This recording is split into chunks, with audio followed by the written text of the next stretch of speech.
Live. Call this meeting of the Baker County Board of County Commissioners to order. Thanks for being here. Like to welcome all of you. Appreciate your showing up and participating in our county government. There are speaker cards on the table in the middle and the back. If you care to speak at the appropriate time, we'll call you up. We have one speaker card so far, so we'll address that as we move through the agenda. If you'll join us for the invocation and pledge, Chief Blanton is going to come up and lead us in both.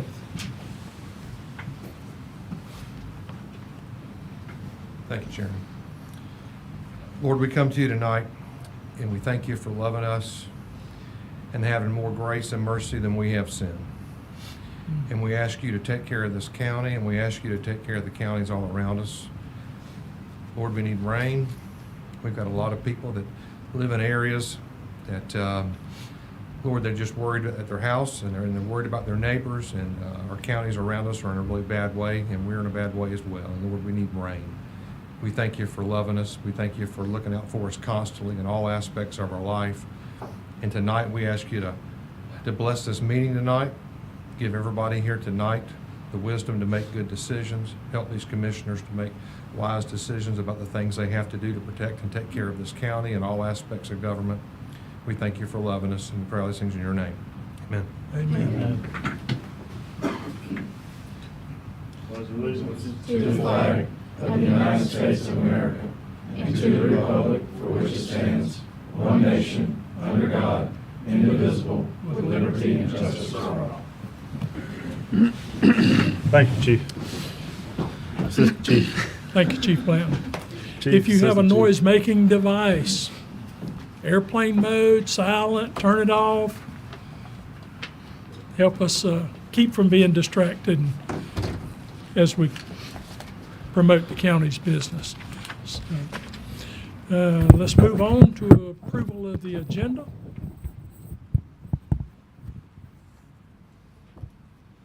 Mr. Chairman, I do have some requested changes if possible.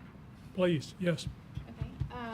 The minutes, we do request that they be pulled from the consent agenda and be added as number 8 under new business.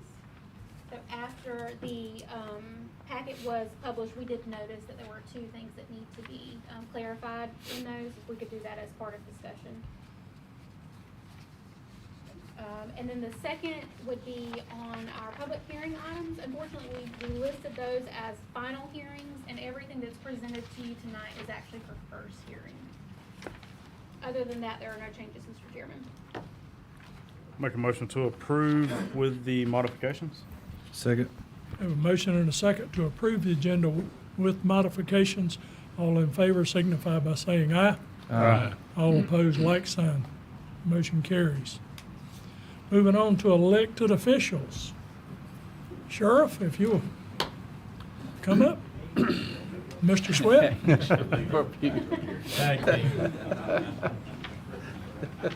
Falling behind for sure. We just come, we do it every year for the senior fish fry. It'll be held in May. This year it'll be a week later. It's always the 4th Thursday in May. This year, the way that falls, it'll be on May the 28th. So we'll need all hands on deck who can help us. It's grown to a pretty big thing. I think last year we served about 600 head. That's about 100 or so homebound, about 500 there, and the workers. So we had a pretty good bunch. We usually get there a little after daylight, 7 o'clock. Anybody wants to help, we can use some hands. I think currently we're 450, 500 fish on hand. We need about 2,000 to feed everybody. So we'll be fishing here in the next few weeks. Hopefully we'll get a few. Trying to teach him how to fish. Too busy cleaning. Been a tremendous task. So, but anyway, everybody usually come together and we have plenty. It's a great day. A lot of the older folks in the county, I mean, it's a day they look forward to, and they see me somewhere, they're asking, while we having it, when is it, and all those things, which is a good thing. Yep. A lot of people get to fellowship with older folks that they hadn't seen in a while, so we're thankful that we get to do it, and hopefully everybody will join in and help and whatever. We usually buy a couple gift certificates to hand out, about 25 for each one, elected officials, different ones. So there's some things we pay for a little bit, not a whole lot, but anybody wants to do, we're more than grateful. It's a good day. Do a ticket draw, and they love to get gifts. Oh, yeah. Mhm. Oh, yeah. Oh, yeah, this is definitely a good event. And there's They enjoy Yeah. it. a lot of people It's a come good out. day for 'em. Yeah. That's right. Any questions? I want to apologize. We ain't got a boat ramp open for you to go help catch some, but we're working on it. That's right. We're working on I it. went fishing last weekend and I caught one, so I couldn't help you out. Hopefully we'll get a few in the next couple of weeks. So. Oh, yeah. Thank you. I got friends that'll help you stock them up, I'm sure. I want to say about the law enforcement memorial. I want to invite everybody in our community, y'all as board. It's May the 7th, 6:30 at Christian Fellowship Temple. And our guest speaker this year is going to be Kat Kamick. So look forward to her coming. And look forward to y'all being there, and people in our community would like to come, invite everybody to come out for a real special occasion in remembrance of those officers who gave it all. Okay? That's a Thank very y'all so much. special Yes, it's a event. good time. If you've never been there, it's an event you'd like to come see. Okay? Yep, I was there Thanks, sir. last year, and it's a very special event. Yep. Thank you. Okay. Moving on, elected officials, on behalf of the clerk, Miss Brooklyn. Ms. Brooklyn, please. Good evening, Commissioners. I just wanted to, me and Tyler spoke today about what we talked about last week with the budget amendments. We know there were some questions, and we kind of wanted to just talk about it more in depth. Absolutely. Yeah, if you don't mind if I chime in real quick, I think it's going to be kind of going back and forth a little bit here in a moment. Really, I want to try to paint a picture and try to explain how we got to where we're at and kind of wrap it all up in a bow, right? Last week, we voted to approve the amendments and the amendments that Brooklyn has prepared for us for this year, and basically try to paint the picture of what we actually done whenever we done that and why we had to do that. Okay? Just went blank for a second. So last week, 2 weeks ago on Tuesday, we met and we went over each and every amendment on the budget amendment, right? And so I had full faith then that everything was accurate, up to date, and everything was spot on. At the time, I wasn't prepared to speak on it, but I knew that the budget amendments were correct after looking at each and every financial going down the list. Brooklyn had thousands, when I say thousands of line items that she summarized and compared to previous and everything else to get to where we're at. I had full faith in it, right? So that's why we went ahead, for myself, can't speak for the board, that's why I went ahead and made the motion, put the motion on the floor to go ahead and approve it. There was really not much discussion. There has been a lot of feedback from the public on the lack of discussion regarding that, and that's what I hope to counteract right here in this little segment. Basically, let's start from the beginning. Way back in the day, I'm going to say way back in the day, it was many years ago, the county had a good reserve balance, and it started getting depleted year after year. At that time, commissioners, and this is really before I was involved in everything, I mean, we're talking 15, 20 years ago at most sometimes, they kind of drew a line in the account.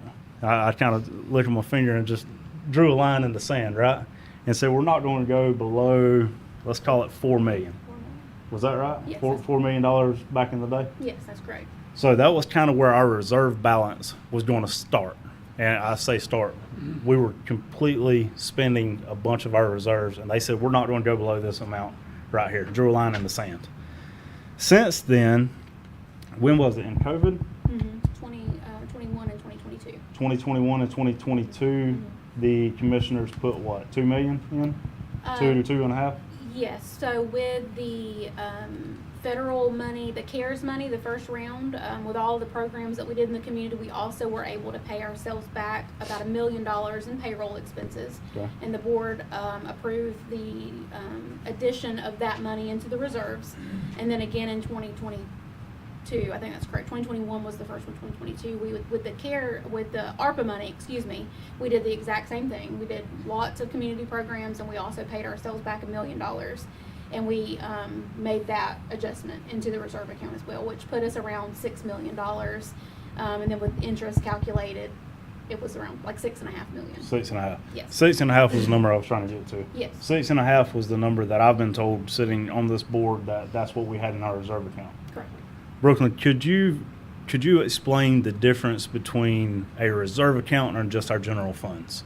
Yeah, so that 23 million that you guys all saw 2 weeks ago at our last meeting, that was the fund balance in the general fund. So we have other funds as well, and you guys saw those too.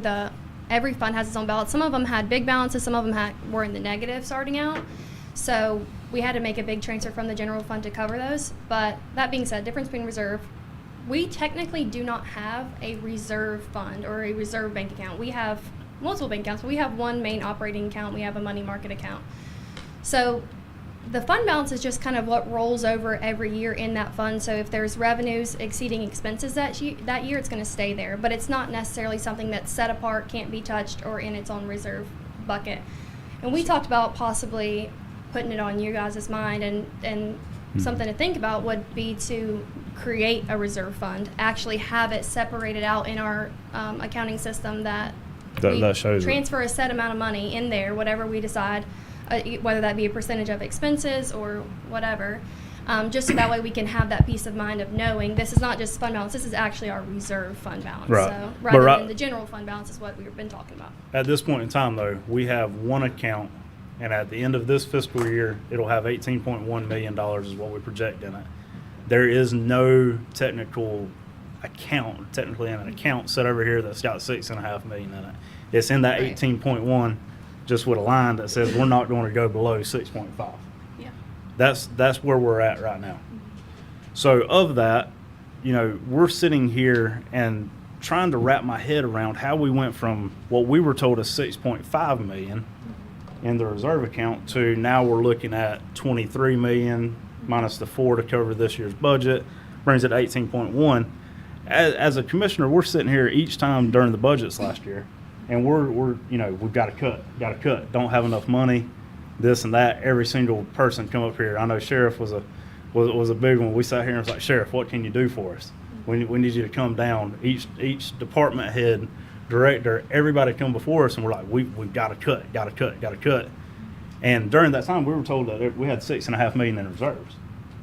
So looking at it that way, at the last minute, all of a sudden it got balanced, right? We had cash carry forward. There was all of a sudden money, and then we just kind of rolled right into it. Oh, good. Thank the Lord, we found some money. We got it. Could you explain the cash carry forward method versus the fund balance method a little bit? Yeah, so the cash carry forward method is just basically anything you spend, you have to appropriate it to be used. So that was just appropriating only a portion of the fund balance to be used, whatever we needed to cover expenses, whatever expenses exceeded revenues, we would just use that little portion of fund balance to cover it, is my understanding of Right. cash forward. But now what we've done and what you have started doing going forward is using a fund balance budgeting, a Yeah, fund just- balance budget method, correct? Yes. Yeah, so just pulling the actual balance in that fund, and rather than only saying a portion of it to balance the budget, I just used the whole fund balance. Right. So we went from around 52 million in our budget this past year to all of a sudden increasing it by around $25 million, which was because we, instead of having the cash carry forward method, we now have the fund balance method, which shows the general fund sitting at $23 million. So we had to basically insert $20 million into our budget to get it accurate at that point. Correct? Yep. So that's what we've done. With that being said, it was like, how did we not know we had that much money? Well, if you go back and look at the audits, thank you for pulling these.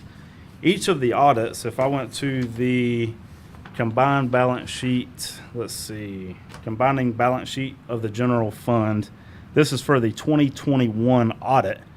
It had a balance of $11.56 million. That was in 2021. In 2022, I actually have it right here in front of me.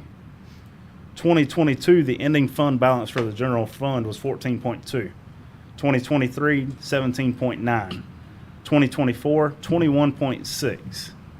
2025, we're projecting to have an ending fund balance of 23 million, saying everything stayed the same. However, whenever we dug into this 23 million ending fund balance, we had to tie it back to our budget that is approved currently. Okay, so going to the budget that was approved currently. Who remembers the marathon meeting? I think Jessica, I see you in the audience here. He came in at 11:59, took a picture of us like this is the longest meeting we've ever had, right? Sat here all day. In doing that, we looked at each department's budget, right? That was prepared. Staff helped prepare it. Previous finance director helped prepare it. We sat here and looked at personnel, insurance, everything related to employees and personnel, capital, operating, all of that. We sat here and went line item by line item as a group, as commissioners here all day. I mean, it was long, tedious. We went line item by line item. Since then, what would you say? How much was complete whenever it kind of swapped hands? Because the previous finance director left during the middle of the budget. What would you say? How much was percent complete? We were probably around 60% complete when she left. And to Brooklyn's acknowledgement, her work in cleaning up all the GL accounts is what really. So the information that we had at the time has since been reconciled, Right. and made that a lot more, Lot more accurate. transparent as to what those GLs were. That information was not available when the budget was prepared last time.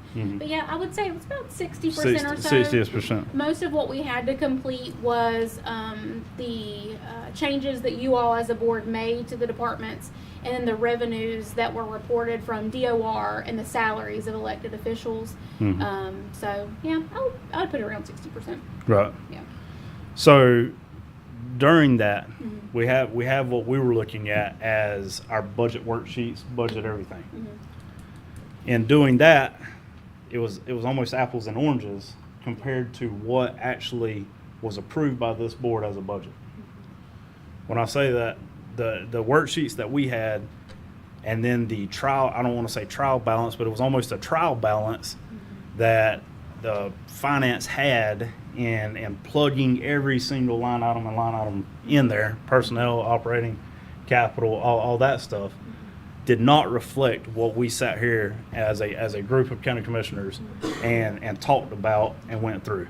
A couple items that I found that stuck out like a sore thumb was not picking on the fire department. I do not believe this has anything to do with y'all. I think it was staff. Fire department office furniture showed up at $2.279 million when we were talking about $25,000. County commissioner vehicle line item at $1.394 million. I haven't seen a county commissioner vehicle. You get that new truck, Mr. Jones? Got Right. a new truck, but it ain't cost that much. Human resources. Human resources office furniture at $163,000. I think she has Community- $300 in that budget. Community development office furniture at $655,000. Emergency medical service office furniture at $3.138 million. A solid waste vehicle came in at 1.3 when it should have been around $230,000 and what we talked about. An $80,000 courthouse parking lot project carried into this year, even though it was already in last year's budget. That number still rolled into this year's budget somehow. So whenever we sit down and we looked at everything we did, and then what actually got compiled up and had to, I mean, I know we got to hit a certain trim notice, and that's what we got to advertise and publish and then approve. The numbers, I mean, of course, they get moved around, but like what we talked about versus what we actually approved did not add up. That's a big issue. Where did it That- go? Where did Well- you say it went out and it combobulated together and it did come back not adding up? Where did it go? What do you mean? It was off about $10 million. No, I don't Tim- mean the money. I mean where did it go to get misconstrued? That's what So I'm asking. there $1 million were question. there were some Excel files that were provided by previous staff that Brooklyn and I went through, and she did the bulk of that and basically had to recreate it. So that Excel file had hundreds of errors on it. And so the information that we used to compile the budget that you all approved was just calculated wrong based on those spreadsheets. And so that's where Brooklyn really had to start from the ground up, and she did a reconciliation of every GL account that the county has and provided you guys those accurate Excel spreadsheets that you reviewed 2 weeks ago. Right. So there were some formula errors and just wrong information that was input, like Commissioner Mobley has just informed you guys of. So unfortunately, it was after the budget process that those reviews could be done, when the information was reviewed. And like I said, Brooklyn's had her work cut out for her, because she really had to really scrap everything that the county had to start with and recreate all of that information. So in diving into it, the sheets that we kind of looked at and I want to say prepared, verbally approved, everything versus what actually hit the budget, and that's what the five of us sat here and voted on, was not the same. It was off by about $10.4 million. Yeah. In doing so, Brooklyn has came in and made about $6 million worth of adjusting journal entries to that budget to get rid of that. I'm sorry, Chief. You don't need that much money, right? So I'm picking on you. You're sitting on the front row, unfortunately, but that's incorrect. You know what I mean? Thank you for not spending that money, but that's our job to go say, hey, hold on, that's not right. Let's get this thing right. That's what we've done. Thank you for doing that and putting it all together. In doing so, we have now figured out that we're about $4 million off still on our expenses. Our versus revenue, right? So we have to make about a $4.8 million adjustment out of our quote unquote reserve account or general fund account. It's all the same. Remember, it's not like we have two separates. So of the 23 million that we're going to end up with, we've got to move about 4.8 out, which brings us to about $18.1 million at the end of this fiscal year. So if we look at it, in 2021, I know I spit these numbers out a second ago, the general fund ended at $11.351 million. By 2025, it had grown to about $23.59 million. That's an increase of about $11.7 million over 5 years, an average of $2,341,000 per year that the general fund has increased. It is very hard to sit here and make educated decisions. We're sitting here making decisions as commissioners on the numbers that are provided to us. We've been told that we have $6.5 million in there. Shame on me for not digging into an audit deeper and finding that difference. You know what I mean? It's hard to sit here and make an educated decision if you don't see the full picture. That's where we're at right now, is now we're seeing the full picture. We have $18.1 million in our general fund at the end of this year. So now the $1 million question is, what are we going to do, right? Back then, I don't even know when they did the $4 million line, or in 2022 they added $2 million to that account. If that was the case, today, this is something for the board to consider going forward. And I think as a board, we need to come together and make this decision before budget talks, before budgets even happen, is what's our new number, right? Is it now 10 million? Are we going to use the Dave Ramsey method? What's 3 months of our expenses? And what are we going to put back for a rainy day into our reserve account, saying that we don't get any income for the next 3 months? What's it going to cost to run this county for 3 months, right? So that's one of the things that we as commissioners need to figure out before the budget season, or I'm recommending that we figure out, is what is our new baseline going into this next meeting. With that being said, if it just say it is hypothetically $10 million, okay, well now could we, Brooklyn, go take that $10 million and actually separate it out into a reserve fund balance, and then we have the general fund balance, which is, I don't want to say leftover. I mean, I will say leftover spending money, whatever we got. it's hard for me to sit here and say we went up $2.3 million each year, yet I couldn't fully fund the fire station in Kyler for those citizens out there. We couldn't do the improvements here, there, everywhere else because we didn't have the proper information in front of us. That makes this job very difficult, not having every single item in front of us. So the fund balance approach, I appreciate the fund balance approach because now as commissioners, we get to see the full picture, and we're not piecemealing it and putting it together any kind of way. We're elected here to make decisions based on the information that's provided to us. So that's my whole spiel. I think Brooklyn, definitely made a good point on the breaking out the fund balance reserve. That way we have it separate. That's something I think needs to happen sooner rather than later. That way we can see the full picture. And, this is specifically set aside for that number. As far as the rest of it goes, it's like, whew, I'm sorry. As a commissioner, I'm apologizing because, hey, I made decisions based on thinking we have 6.5 in the account, whenever in all reality we had a lot more. It also comes back to timely audits and timely reconciliations in front of us. The only way we really knew, other than verbal, hey, we have 6.5, is by asking finance or by looking at an audit. In March, no, not March. It was December. I want to say December 15th, 13th, something like that, is whenever we got the audit for 2024. And this was in 2025. You know what I mean?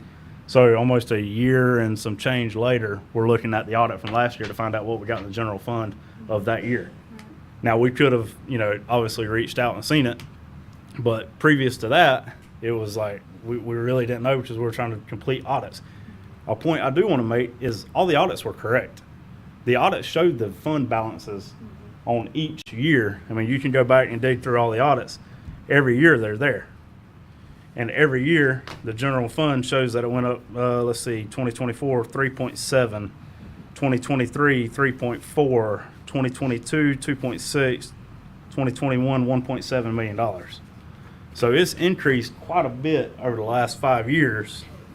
And we're still sitting here saying, I don't think we got it. We can't cover it, Chief. I'm sorry. So going forward, this is a huge issue for me. I'm just speaking on myself. I'm not speaking on behalf of the whole board. But I think as a board, we got to have the accurate information in front of us to make an educated decision on what we're going to do going forward.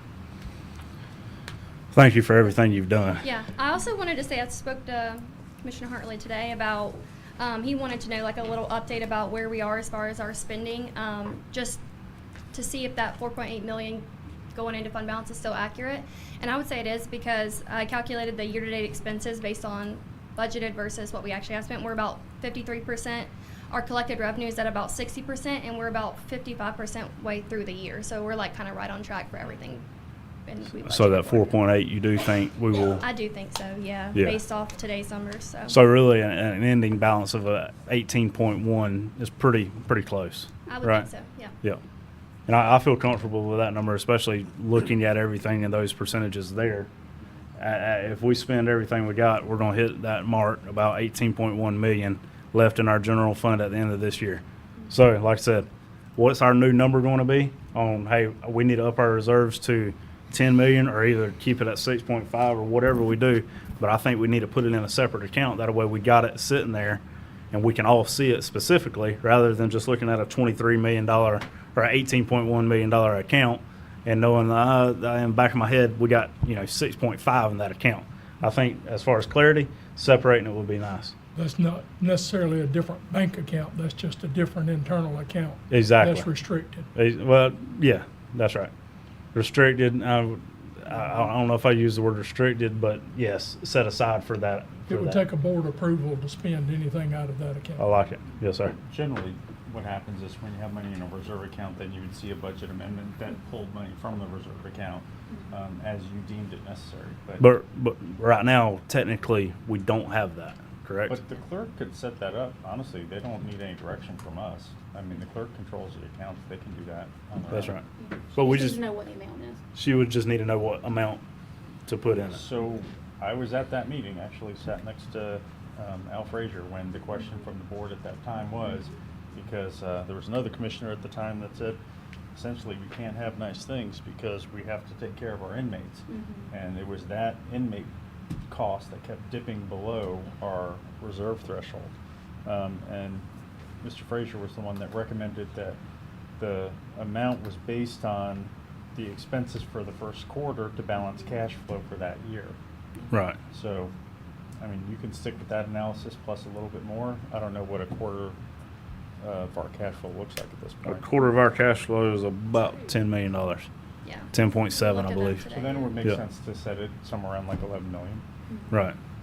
So that's something I don't think needs action tonight. It's something, you know, in the near future. When's budget's going to start this year? Probably We're talking maybe June. Yeah. that's what we're June, hoping sooner for. rather than later, Yeah. please. And But that would be a good budgeting exercise. Absolutely. for sure. I mean, but we need to go in there knowing that, hey, we're going to draw the line here. That way we know what excess money we do have to say, okay, here's some things we want to do with that. Right? Yeah. So that's kind of my spill on it. Like I said, it's hard to sit here and make decisions without knowing the entire picture. And I think now we're looking at the entire picture and seeing a different story. All right. Any other questions or comments from the board? I can tell you, without a doubt, if James Bennett was alive today, he's turning over his grave right now. Frustration, anger. Well, I feel the same thing. I sit on this board 15 years. Every year, we ask what is in, every year. Not one year has went by that we haven't asked what is in our reserve account. What is in the account that's supposed to have, even when Miss Perriman was here, we asked the same question. We always got the same response. Except the last 3 years, we didn't get any response because we didn't know. That was the response that we got as commissioners, that we don't know what's in the reserve account. What bank or person that runs a checking account don't know what's in the reserve account? And what he said was spot on. We've been beating a dead horse to death. I've been sitting up here in budget workshops sometimes 1 o'clock in the night, 5 or 6 days, trying to figure out how we're gonna keep the county running. And the whole time, our account is sitting over there with plenty of money in it, and we're telling we ain't got nothing. Nothing. Yeah. Not you. I ain't blaming you. I'll just thank God for you. Amen. Amen? I thank God for you. But for 15 years, and when I come on this board, we was in a bad shape. I'm telling you, we was going in the hole, we was sinking. And we come in and we said, draw the lines in the sand. This is not gonna happen. We're not gonna do this, we're not gonna do that. We're gonna live within our means. And that's what we did for all these years. Well, I think now is a good time, now that we have this excess amount in our account, to set aside that savings, and that way we know we always have it. So, I guarantee you, without a doubt, there's gonna be an account set aside. And I hope this time it's labeled reserve account. yeah. It's been the direction of this board since I've been sitting here, and Mark's been here too, that we had a reserve account. Am I right or am I wrong? You're right. Am I right, Mr. Commander, since you've been here? Have we been not told that we had a reserve account? That's what we're told, yes, sir. And we was told that by finance director and the clerk of courts, that we had a reserve account, and this is our reserve balance. Now I'm here, thank God for y'all coming on. We ain't got nothing, we got an account, but there's no money set aside specifically for reserve. That's what I've been told. It's there. We have it. But we don't know exactly what it is. We just know what the commissioner said. We're not gonna go before 4 million. And the last meeting we had, it was, the last time we discussed it was 4.5. We kept moving it up because it started growing. And I thank God we have 18 million. I'm not mad about that at all. I think that shows the due diligence of these commissioners and what we've done over the past 12 years, trying to bring this county back up from where it was when I became a commissioner. So I appreciate the hard work, and we worked hard, but it would have been nice. There's a lot of things that we needed through all these years that our people that's working here in this county had to suffer because our clerk and our finance director didn't know how much money we had. How are we gonna know how much money we have when the one who runs the money don't know how much money we have? So I am aggravated, but I'm also thanking God, and I'm trying to be nice about it because God sent you here to straighten this mess out, and I appreciate all the stuff that you've done. And I agree, there will be a reserve account. Yeah, I mean, and I don't know, I know that, I think they restructured the bank accounts like in the last few years maybe, I mean, definitely before I was there, but, like, I think that they created like this money market account so that way that held majority of the money, so like created better interest. Yeah. So maybe in previous years there was some sort of bank account. I'm not aware of it, but as of currently, I know we don't, but. Yeah. Either way, there's no fund specifically Either way, there's for not a it. reserve fund, but I mean, I Right. could still see where people can refer to fund balance as a reserve. It's Sure. not technically, I mean, we don't have it in a reserve fund, but it is Right. the reserve of that fund, like what's left over in a way. So, I mean, I think it's kind of, Well, This is my issue with it. You're a CPA, and that's what you do. I mean, both of y'all, that's what, you know, all these, the majority of Baker County is including I deal with money all the time in my personal business. But the majority of the Baker counties who we're trying to be transparent to don't understand what you're talking about. So Yeah. we gotta simplify it so the people that's looking at our books, trying to be transparent, can say, okay, this is the reserve. So we're not doing it just for the CPAs. I know y'all talk over my head a lot and I'm trying to catch up. But these are the people we answer to. one of the They need things. to know Yeah. what's it, what is in the reserve account. Plain and date. Reserve account, 6.5, 10 million, whatever it is, reserve account. When they look at the paperwork, it should say reserve account. This is what is in it. right. It's not that hard, I agree with you. and it should have already been done. Because we asked for it.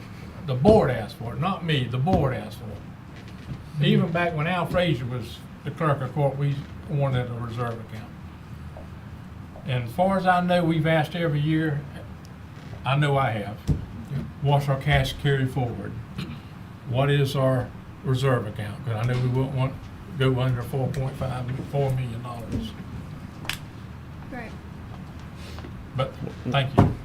One thing I want to point out, I think I asked you probably 10 times. You gave me the same answer every time. I was like, Brooklyn, as of 2024, we have $21 million in our general funds. Is it restricted? Is it earmarked? Is anything, is that just cash that we can spend on anything? So, surely 6.5 is reserves, 14 million is road paving fund. There is nothing tied to that money. Now, I think in the audit report, it had $200,000 of it was Right. like assigned out of Sure. 21 million, so a very, very small amount was assigned for the next year's budget. Right. But yeah, as far as that being restricted for some certain use, no. That is unrestricted. I Yep. asked it. You gave me an answer. I said, well, let me ask it a different way. I think I asked it 10 different ways to say, like, please, please, please tell me Yeah. that I'm looking at this wrong, right? But all of that is free and clear cash Yep. that we have accumulated at this point to, like I said, ending at $18.1 million at the end of this fiscal year. That's, it's hard for me to sit here and increase it that much and tell people we can't afford to do something. That's what makes it very difficult sitting on this board. Is I'm sorry, Sheriff, I can't give you another deputy. We just don't got the money for it. I'm sorry, so and so. I can't do this. We can't put anything here. We don't have the money for it. Whenever on average we put $2.3 million back each year. And so it's really frustrating on how we got there. And then the numbers that got in the budget that we did approve, where did they come from? Right. How did it just get put in there? And then that's what we seen at the end of it, and that's what we voted to approve because we were told that this is our budget. It's very frustrating all the way around, and I thank you so much for putting it all together because now we see the full picture. And yes, our budget did go up $20 million, but that's because we had an influx from the cash carry forward method to the fund balance method. So, like I said, I've been studying it multiple hours trying to put it all together, and that's what we came up with. And I felt like tonight, thank you for coming, I wanted to explain how we did all that and what the budget amendments that Brooklyn did in the previous meeting. One Thank you. question for you. I know you probably can't. Can you explain to me how what he just said happened? How All it the grew? money was put all over the place that didn't even.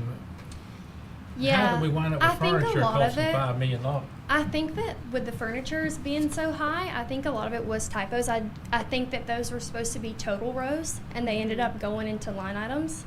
And so that's just what they were whenever I was looking at the spreadsheet. So I think a lot of it was honestly typos. And whose responsibility is that? Whose responsibility is it? Was it to make sure that all balanced? Whoever the budget officer was at the time, I suppose. So we completed it here, though, right? We finished the budget here. The spreadsheet was provided to me by the previous finance director. Mhm. It was apparent that there were issues with that spreadsheet. I Right. think we had some conversations through the budget process that we acknowledged that a huge reconciliation needed to be done, that I was not confident in the information that we had was accurate, and that when we had a finance director, that would be the first task that we would take on, was reconciling that. And I agree with Brooklyn. In looking at that, if you had a department total, at a lot of that, either operations or furniture, the formula appeared to be wrong, where it was calculating the entire budget on that line item.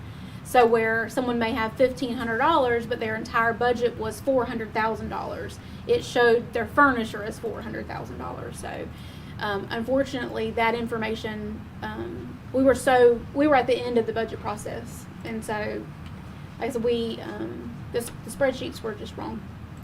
What you guys approved that was submitted from your staff for your Excel spreadsheets on your departments and your constitutional officers was correct. The information that was presented like that was correct. But there's a master budget spreadsheet that was used, and that is where those errors came from. Which is where we had all of our questions. Yes, sir.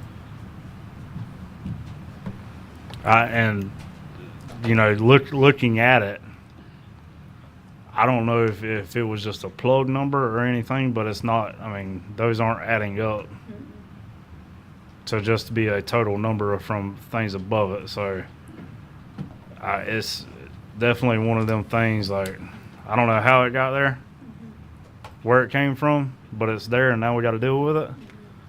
And looking at it, yeah, I mean, I'm not sure. Either way, this board approved a budget that was about $10 million in deficit.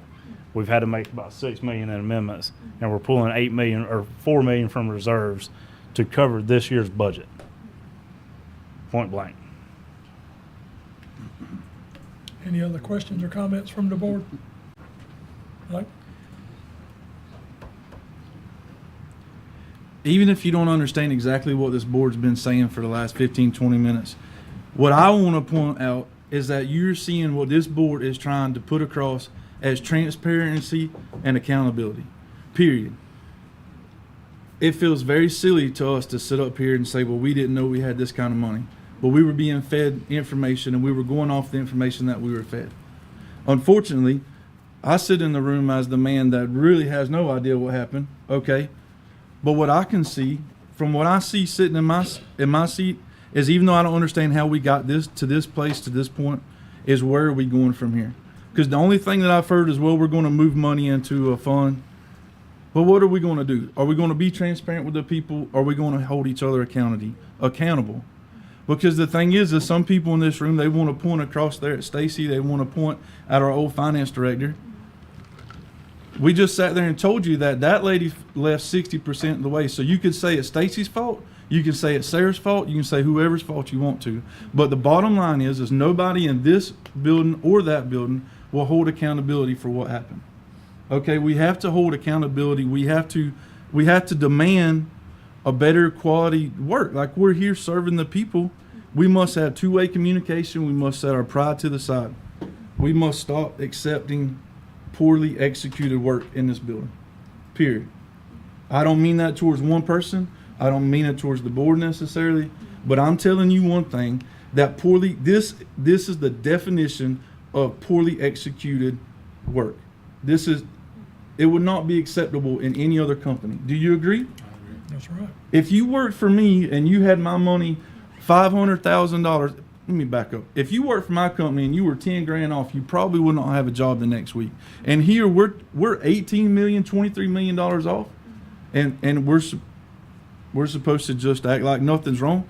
What are we going to do? We cannot keep telling this county that we don't have money, or yeah, we do have money, or listen, it's time. It's not Stacy's fault as the financial director. It's our fault for accepting this, for not checking and not sitting in these seats with accountability. Period. Like, it should not be an act of Congress to get answers from Stacy's office to this office. Period. We need more transparency. We need more accountability. We need to do a better job. You follow me? Got to. We don't need to, we got to. And so, yeah, just to clarify, Tyler wasn't saying we had $14 million in road paving set aside. But that's what people are going to take. And so that's why it's important that every meeting that we're transparent, that every day, that we don't wait till 2 Tuesdays from now to start worrying about how we're going to be county commissioners, or worry about how we're going to be the county manager in this building. We must do a better job, period. Like, I'm talking to us as a board. Sarah, I'm talking to you as a county manager. It's time that we all set our pride aside, that we set our downfalls to the side, and we be held accountable for what we're doing, period. It's time we start working with that finance director. It's time that we start working with Stacy. I mean, it's crazy that we think we can run a county without even working with each other. So that's my thing, is I can't tell you what happened or how it happened, but I can tell you is we must, as a board, sit down and decide how we're going to go forward from this. How are we going to work through it? How are we going to change the way that we're doing things? Or else it's just going to happen again. Period.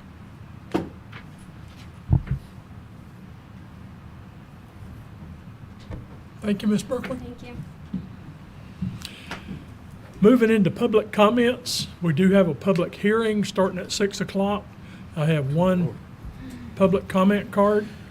If you want to make a public comment, there are cards in the back. Fill one of those out and get it to Sarah or Kayla. Ms. Sheila Morrison.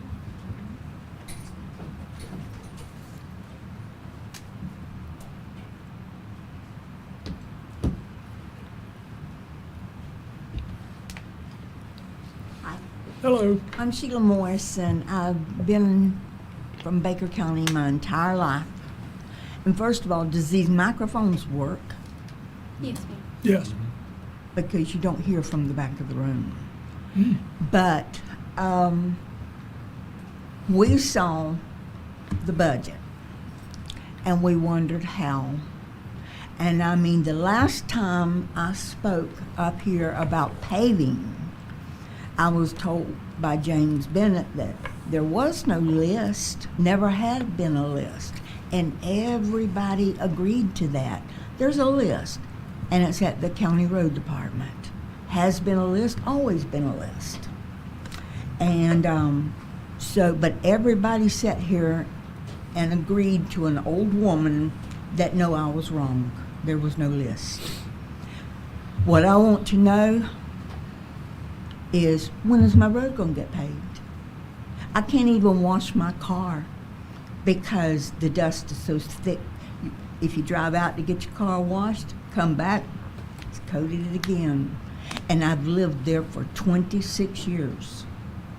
And you don't see roads in Baker County getting paved. I don't know the budget. I don't know what y'all just talked about.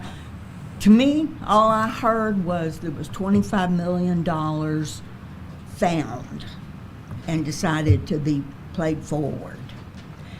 And from that, I heard now it's 18 million, and then there's going to be 4 million set aside for this, and so much set aside for this. So how is that payment for if you already decided how to skim off that? I don't understand that. I don't understand this county as to why it goes a year. Audit is a year behind. That's not acceptable. I mean, we have to balance our paychecks, our personal checks. And if you run a business, you have to balance your books. And yet, this county, these people don't speak to these people, and these people don't do this people, and apparently nobody knows anything. But somewhere along the line, we could get somebody that could get people off their duffs and get stuff done and put this county first. Look at some public officials that have been cited in the last year or so that's been taking money all along. And, you know, if I could have taken some of that money, I could have paid to have my road paved. But you hear it, and then it's muffled. But people wouldn't be so capable of making these self-withdrawals if there was accountability for it.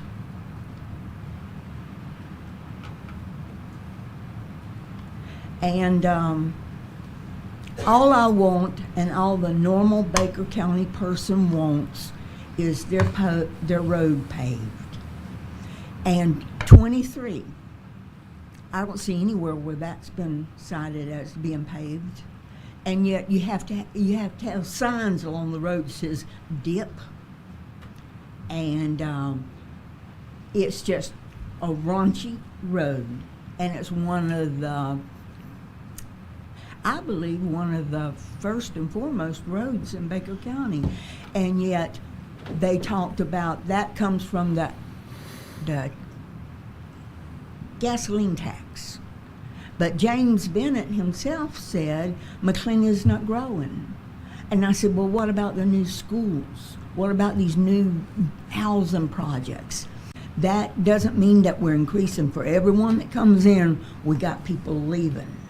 Well, in the press this week, it stated that we have a housing shortage because the contractors and other people cannot keep up with the growth ratio. So those two statements didn't match. I don't care what the gasoline tax is. I don't care if there is or is not a list. I want my road paved, plain and simple. We've asked for it for 20 years. 20 years. And my road has not been paved. And I would like every one of y'all to have to ride down my road once a day, twice a day, because then you'd want to go get your car washed, but then you got to go back home, so you got to drive back down it. And there is no reason why we can't have that. We have a multitude of dirt roads in Baker County.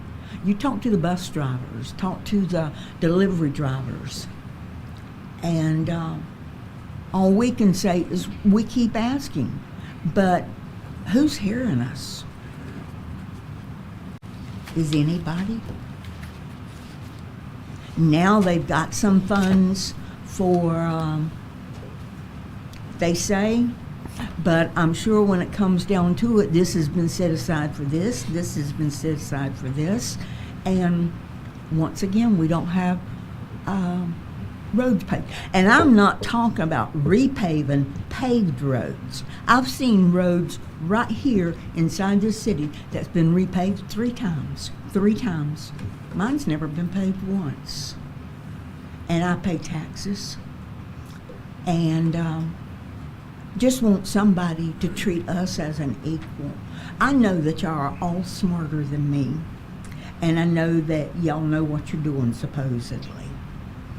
But I do have to wonder, do y'all ever get together collectively and say, you know, these people need what they need? Please? Thank you. Thank you, Ms. Morrison. We're going to take a 5-minute break and then go into public session, public hearing at 6 o'clock.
Give me just a minute, Ms. LaDonna. Yes, sir.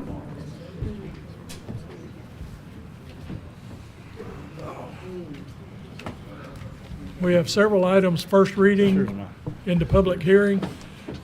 Ms. LaDonna Combs. Yes, sir. Everything I have for you guys tonight is for first reading. Several of them are companion items, so that if it's okay with you, I will present all companions together. Yes, please. Okay.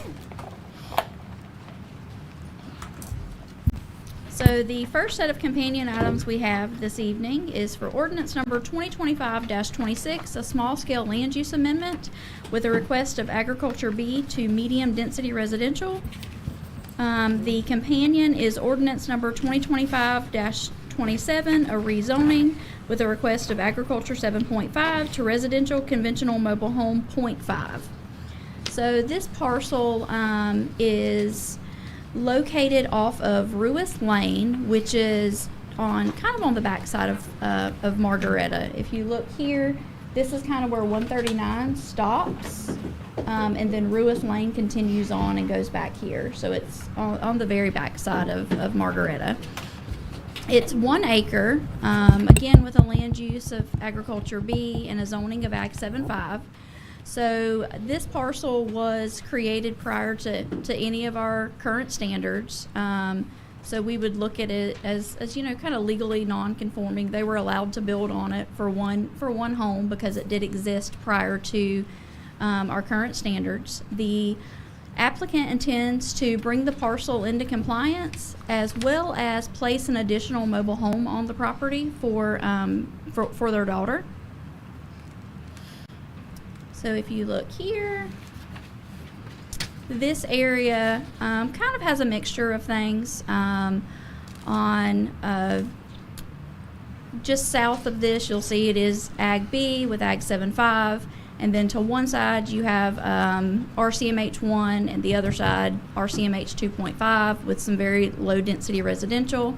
And then to the south as well, you see some medium density residential with some RCMH 0.5 zoning. So there are multiple pockets of different zonings and land uses in this area.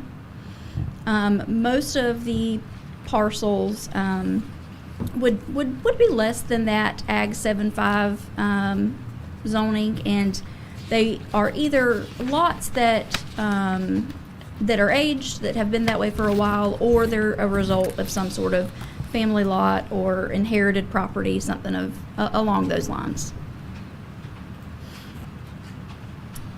So again, the parcel was created prior to our current standards. The proposed change would bring the parcel into compliance and would allow for the placement of an additional mobile home for a child. You'll see here's the survey of the property. The mobile home that's on the property now sits back here. Ruis Lane is coming from this direction here. The new mobile home would be somewhere in the front half of that property. Staff recommends approval, and LPA recommended approval as well.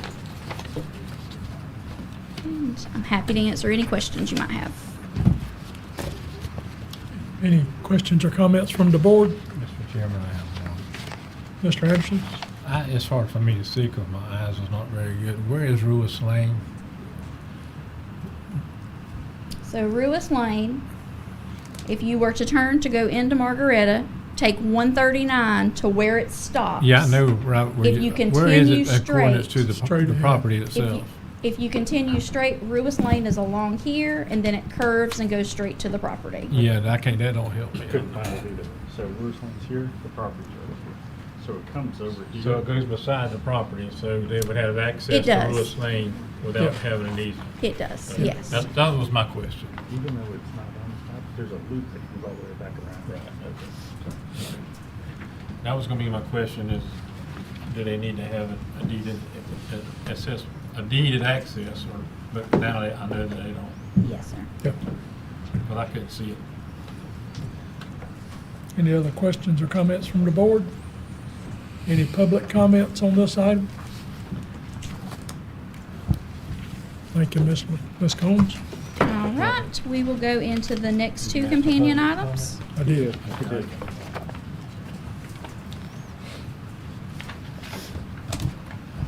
Okay, these applications we have here, they are for ordinance number 2026-06, a small-scale land use amendment with a request of agriculture B to very low-density residential. The companion application is for ordinance number 2026-07, a rezoning with a request of agriculture 7.5 to residential conventional mobile home 2.5. So this application is comprised of a couple of different parcels. So it's several parcels together that we're looking at overall.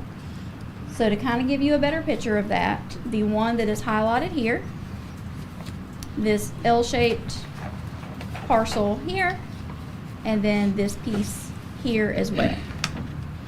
So together, we're looking at 52.9 acres. This is off of Warren Thompson Road that comes off of 139B. Again, 52.9 acres altogether. Everything is zoned agriculture B and ag 7.5. The parcels, the way they sit now, would be considered conforming. They all are at least 7.5 acres and would be able to be built upon at this moment. However, the applicant does intend to bring the parcel into compliance for a future use of a subdivision development. And within that proposed development, there would be tracts that were between 2.5 acres and 5 acres. So that is why the request is for RCMH 2.5. While some of those lots would be right at 5 acres, if every lot doesn't meet that 5 acre threshold, you kind of have to go down to that next zoning category. But you said it's on Warren Thompson Road. That road won't support very low density. That was my question. Sir? That road won't support very low density. Because you're talking about the ability to have 1 unit per acre. Yes, from 1 acre to 2.5 acres would be very low density. Yes. Yes. Yeah, but if the board approves the rezoning, then it becomes a permitted by right. So once it's permitted by right, then the board can't say anything about the road. So this is the time that they would have to look at that. Yes. Thompson is, but not.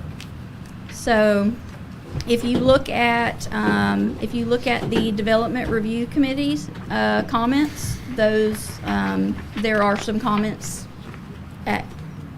outlining exactly what Rich just said.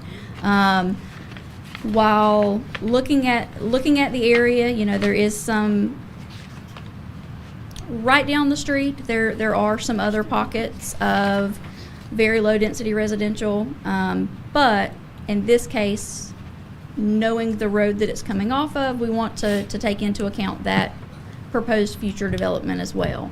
So you'll see here, 2 sides is agriculture A, ag 10, and that's where the solar farm is. So the solar farm butts up to this parcel on 2 sides.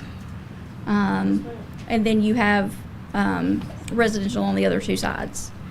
The FEMA flood zone does come along here, and you'll see in some of those comments and in the letter that you guys were just given, there is a creek that goes through there with a culvert, and it pretty much runs with the flood zone that you see there.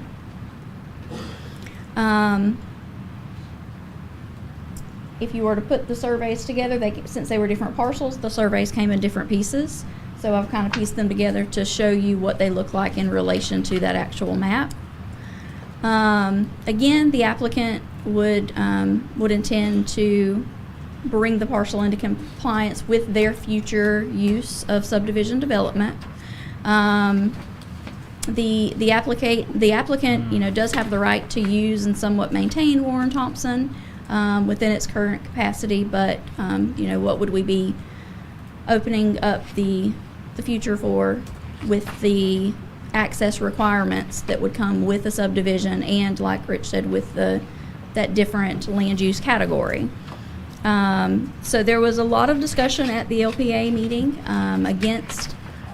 about the road in question. You'll see I gave you guys a letter. It came from one of the neighboring property owners. She provided us with this right before the LPA meeting. She asked that I read it to make it part of the public record, if that's okay with you guys? Or do Yes, you guys please. just want to read it and us add it to the public record, however you guys see fit? Let's just move and have it added to the public record. And Okay. when we go to a final hearing, we may have to read it at that point. Okay, not a problem. The concerns in the letter are very much the same concerns from the DRC, that you'll see in the DRC comments. LPA did recommend denial of this. They had a motion to approve. There was no second. They then had, a motion to deny, and it received a second, and it was a 3-1 vote to recommend denial of both applications. So, I know that's a lot of information. I'm sure you have questions.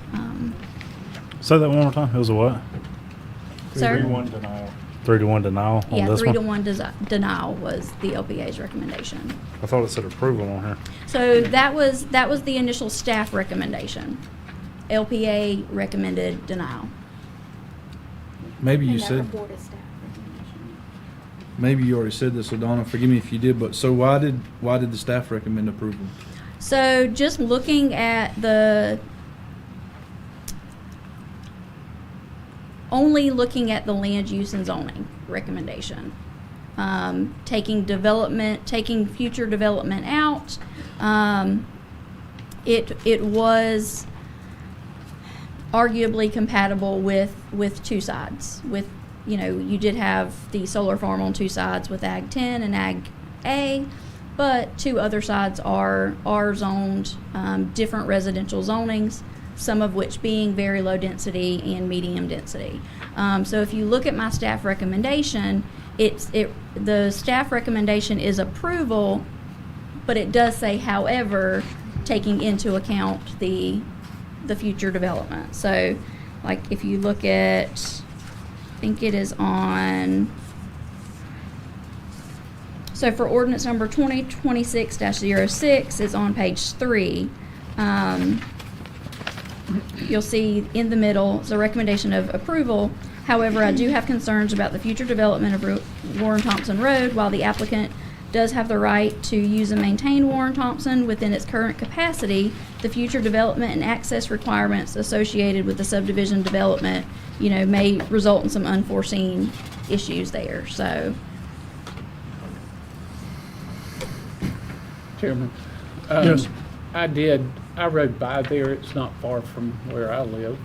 And I rode the driveway, the Thompson, all the way down to and I don't know if you can get a fire truck in there. I don't believe you could. And I know that the owner owns both sides of this property of that road. And I don't believe there'll be any purchasing right away. the owner of not the owner that No, not applied, this, but yes, the owner of the property on each side of that, Right. where it gets narrow in that area. It's like a little lane. I wouldn't even call it a road. Back up in there. I couldn't see letting that many homes and people, and you can't even get there, and you can't improve the road enough to make it even possible. I don't even know if a rescue could hardly get in there. I guess they could, but it would hit the side of the trucks, because it did mine, so I know it's pretty close. Mr. Chairman, I'm gonna recommend, now, we vote on it next time, but I've been down that road many times, and there is no way in the world this road could handle a subdivision. It could probably not even handle them if you put them all 7.5 acre lots. You can't pass. Then you got a culvert issue you got to deal with, and it's not, I'm talking 2 culverts in the ditch. There's just not Yeah. the infrastructure for it. No, not at all. It just not, and to me, it's spot zoning. You're gonna have a subdivision stuck out in the middle of the country, out in the, this is definitely not what me as a commissioner, I am looking for a subdivision. Yes. It don't have the road, it's not on a paved road, it don't have It's not any even way on to a even county improve it. maintained Right. road. It's not even a county road up Right. into the Right, subdivision. It right. is There is a little Up to portion a at, little portion of it. there's a but little then- portion at the very front. And it comes off Claude Harvey, right? Yeah, that very Yes. first section there is On county Thompson maintained. Road. Yep. Beautiful property. It is, it's I very love the pretty. property over there, but it just ain't for this. This lady actually owns one. Well, until there's infrastructure in place. Yeah. And she said she don't want it. And I don't see any plans for Is it one road Thompson County paving. Road or I haven't county heard road? anything on paving the roads all the way up in there. Oh, that's what You we're gotta saying. buy the property from the Yes. existing owner to get up into So there, he and can't I'm even not buy sure it that's to gonna make it happen. No. So legally, So they have an this is- easement right here? In the past, you've recommended even some type of road stabilization or improvement with Right. milling, And slag, he needs gravel, 50, something. Not with a 20 lot subdivision. So, yeah, That's true. so we can get it. So this Any is, other this is comments just from not the even board? close to what I think that this county needs, not in this area. Any other comments from the board? Any public comments on these items? Seeing none, we'll move on. Yeah, public comment? I did. I didn't hear. I did ask for public comments on these He did. companion Well, items. I can't hear nothing. I'm a whole little world over here. I need Got a lot on your mind a tonight. hearing aid. Okay, so the next application that we have, it is just a rezoning, so no companion here. This is for ordinance number 20-2608, a rezoning with a request of agriculture 10 to industrial. So this parcel, it's actually two parcels together. So it is the one that you see highlighted there, and it is also this piece right beside it. So the section line kind of goes through the center of it, so that's why it's in two pieces there. So it's this piece and it's this piece here. For about 140 acres total. This property is owned by the Baker County Development Commission. If you look here, the current land use is industrial, the zoning is Ag 10. So the applicant intends to bring the parcel into compliance with its land use, as well as prepare the property for any potential future economic development interest or uses. So, we have some of these throughout the county that the land use and the zoning, aren't compatible. And so as a property owner, they can, kind of have the decision, do we want to bring the zoning to the land use? Do we want to bring the land use to the zoning? Which way do we want to go there? In this instance, the Development Commission decided that it would be better use of their property if they were to bring the zoning to the land use, to have them both industrial. So if you look here, there we go. You'll see that there are 4 parcels on the south side of US 90 that are already industrial. And then on the north side of US 90, if you look here where this piece of industrial property comes down, up here is kind of where the Plant AS facility is. It's kind of across the road. If you're going down US 90 in Sanderson, past the interstate exit, you would have the Plant AS on your right-hand side, and then just down the street you would have the correctional facility on your left. So this is on the left-hand side of US 90 in between those two. So if you see, there is a good portion of the two properties together that lie within the FEMA flood zone. So anytime that happens, we like to just kind of show you guys that.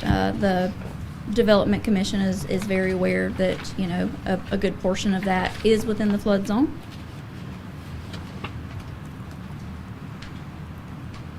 So if you look at this survey here, the survey has the two parcels together. So that's kind of the section line that I was talking about that separated the two. So you can see where the FEMA flood zone comes into that 140 acres. Again, the purpose of this application would be to bring the parcel into compliance with its land use. From talking to the Development Commission, there's currently not a contract on this parcel. It is their intention over, the next little bit to kind of evaluate all of the property that they own and make sure that they all are in line with what their goals are, and any properties that are not in line with those goals to kind of bring them in line. So staff recommends approval and LPA recommended approval as well. Any comments or questions from the board? And you said there's industrial on both sides already? So these two together, yes, there's an industrial land use, and then there are two other parcels to the one side and then to the north, yes. Any Okay. other questions or comments? Can I make a suggestion? Does it show that LPA made approval on this? So it does not in the staff report, so. Because they met on what, Thursday? Yeah, because they met on Thursday, Okay. and so I had to give this information in on Thursday, so. Okay. We didn't have the recommendation when this was prepared. Okay. So in some instances we would, but a lot of times the way our cycles have ran lately, they've had LPA on Thursday and then you guys meet the following Tuesday. So what was your recommendation? Their recommendation was approval. I do think that if you're having economic, any kind of sale of the property, if you have it ready for the company coming in, it will go a lot further and it'll help our score getting things. So I Right. think that's Right. a good thing that they're looking at the properties and getting them ready for development, Right. where if And we have that's somebody. from talking to the Development Commission, about their properties like this, they're requesting an industrial zoning, that kind of in the middle. It's anything that they were to get an application for that would lie within anything else, heavy industrial or something like that. They would then want that applicant to make those changes. Dylan, this is, you submitted this, Dylan? Yes, sir. I want to tell you thank you. I want my kids and their friends to be able to work in Baker County instead of going to Jacksonville. So this is the first step of that. So thank you for getting it ready and looking ahead and doing that. Thank you. Any other questions or comments from the board? Any public comments on this item? Yes. Where is the prison from this property?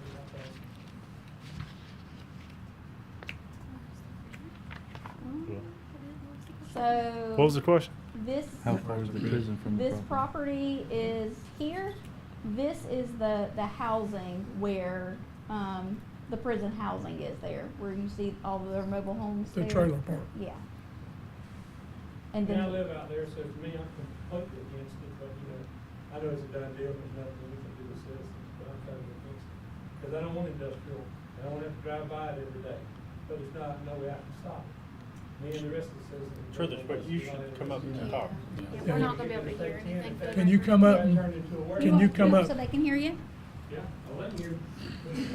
For the record, though, it won't That way pick your the voice public up. can hear you again. Sure, absolutely. My name is Canoe Turk. I live in Old Lusty. I see this industrial development, this industrial development here, and I know there's been approved industrial development east of that property, which of course this pushes the development further west toward where I live, and me as a citizen that lives in Old Lusty, and along with the citizens that live in Old Lusty, we have to drive through that if that turns into industrial and there's semis coming in and out, or pollution of whatever kind, or we have no idea what industrial is going to turn into. It may one day be heavy industrial, just like Plant Ag. If Plant Ag goes where it's supposed to go, there'll be a lot of traffic going to the interstate. And I understand that's why this is proposed, is because the interstate is close and they can jump right on the interstate and go. But we have to drive through that if it becomes industrial and it gets approved. And not only that, but it's more pollution right towards, that's why we live out.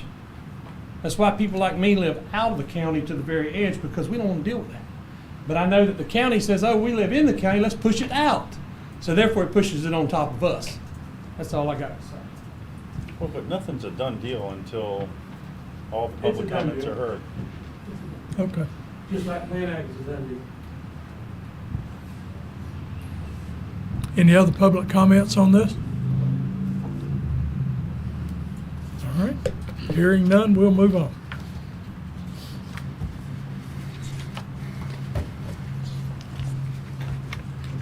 Okay, the next two applications that you have are companions as well.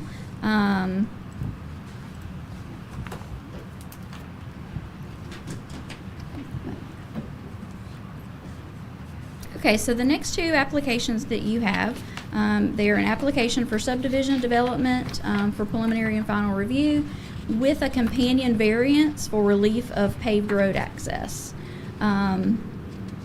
This parcel is located off of Carl Brown Road and Seminole Lane. It's on the corner of Carl. This is Carl Brown here, and this is Seminole. This is 127 here, 122 here.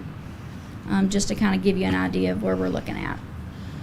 So the entirety of the parcel, the entirety of the property is 71.92 acres with a land use of agriculture B, a zoning of agriculture 7.5. So the parcel is made up of two lots that are part of the Lon Rollerson subdivision. So the Lon Rollerson subdivision was approved in 2003, but it was never platted. And so in situations like that, we kind of we look at them as unrecorded subdivisions. They went through a county approval process, but they never did that. They never did the platting requirements. They never recorded that plat. So this is comprised of two lots. One is this square here, and then one is this larger tract down here. The applicant intends to subdivide a portion of one of those lots, the larger of the two, and create three platted subdivision lots out of that one larger tract.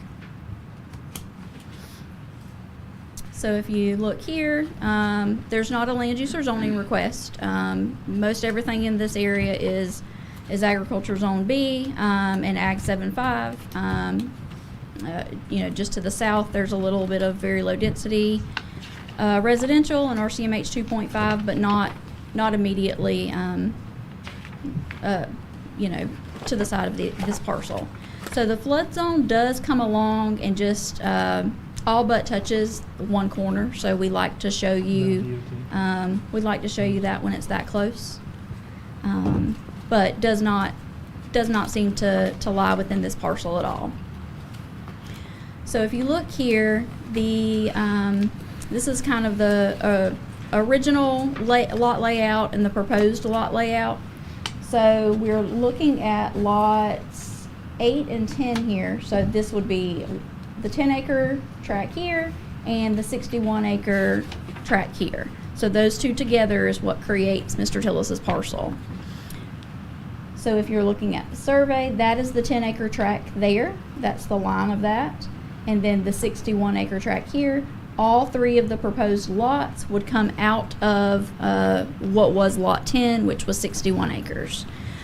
So of his entire 71.92 acres, we're looking at subdividing the 22.5 acres of that to create those three lots. Let's see. So you'll see from your DRC comments, there were some road concerns with this being a private road. I kind of tried to lay out in the staff report some of the subdivision regulations and where this application would be lacking. Specifically, it says you'll see on page 4, section B, it's highlighted there. All subdivisions shall have direct paved access to the connection with a county-maintained road or street dedicated to public use.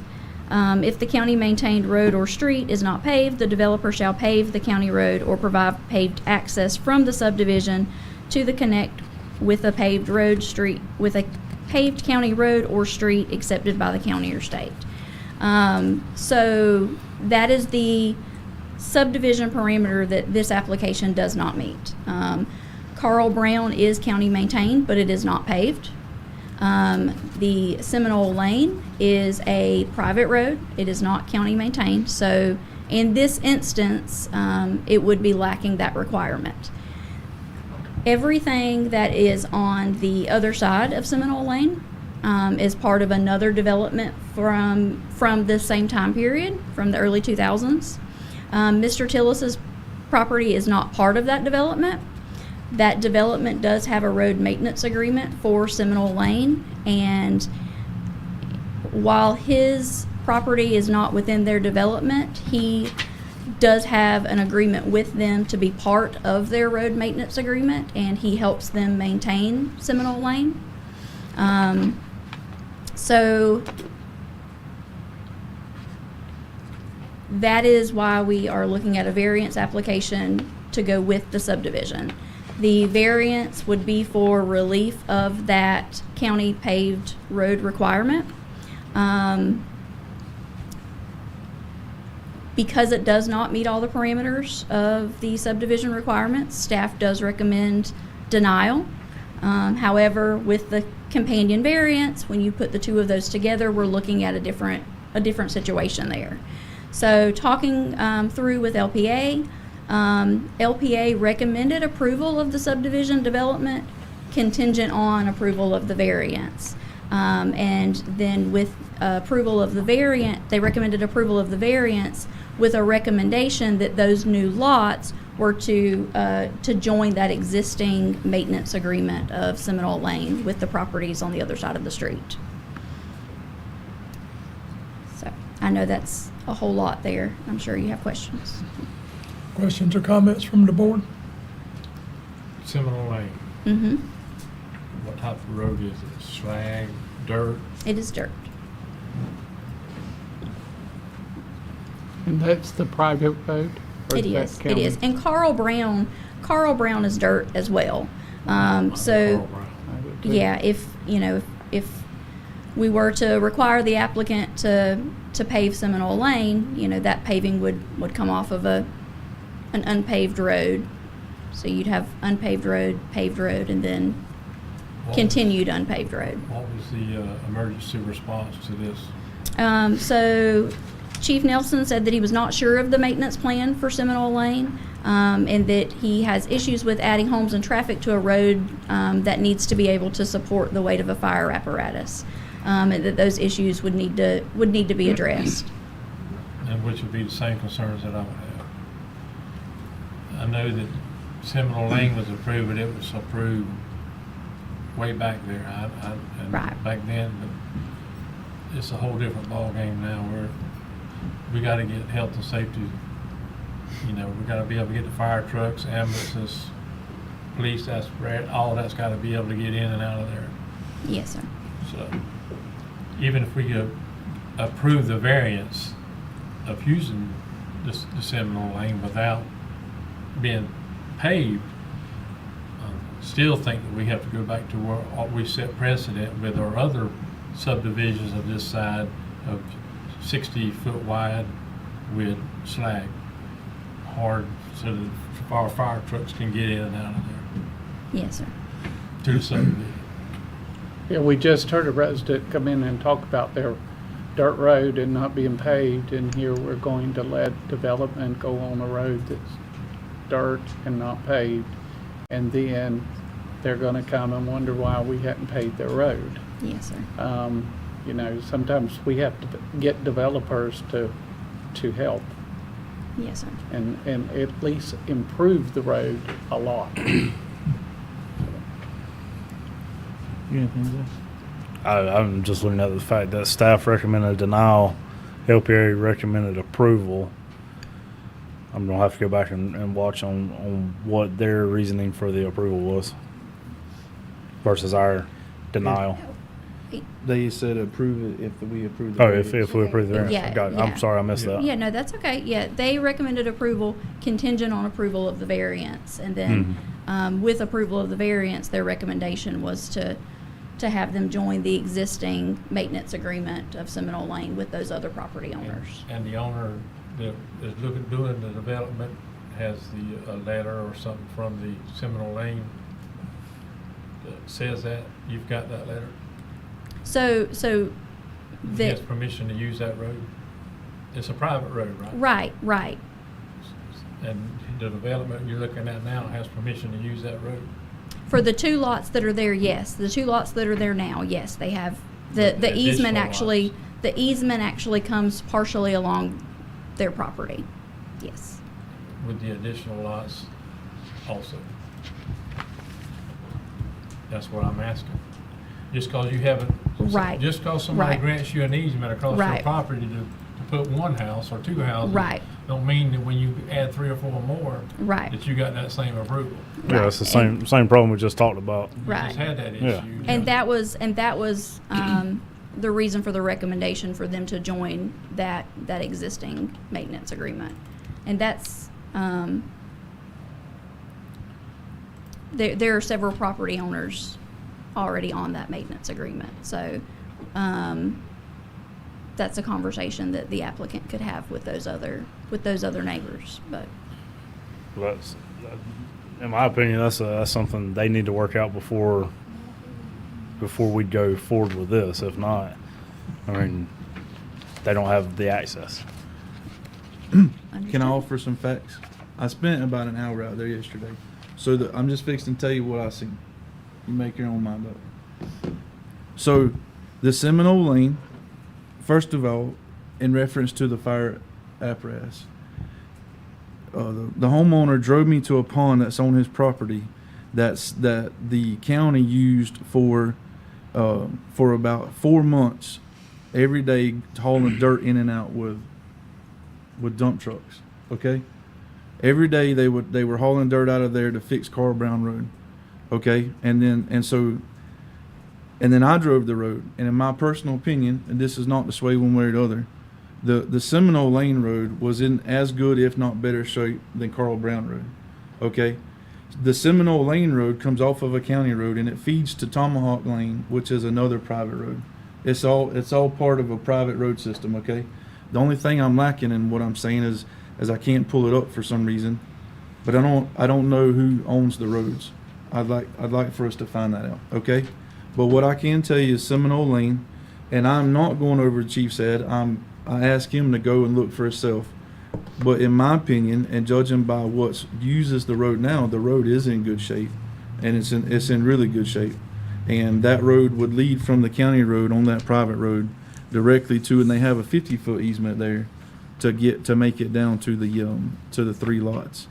And then once you get onto the lots, you still have a 50-foot easement going right down the edge of the lots. Okay. The only thing the information I wanted to bring to you is that the Seminole Lane, it's already being used by fire apparatus. If you live on Tomahawk right now or Seminole Lane, and you call rescue, you call the ambulance or the law or the fire department, they're already using that road. And so the Seminole Lane Road, and the road was in good shape, and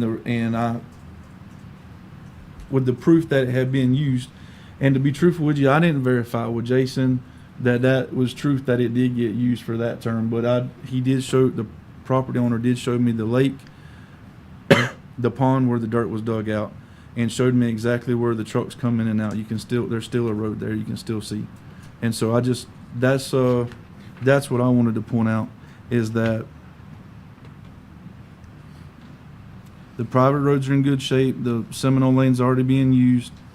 The land size and the condition matched what was around there, and the HOA already supports maintenance of that road.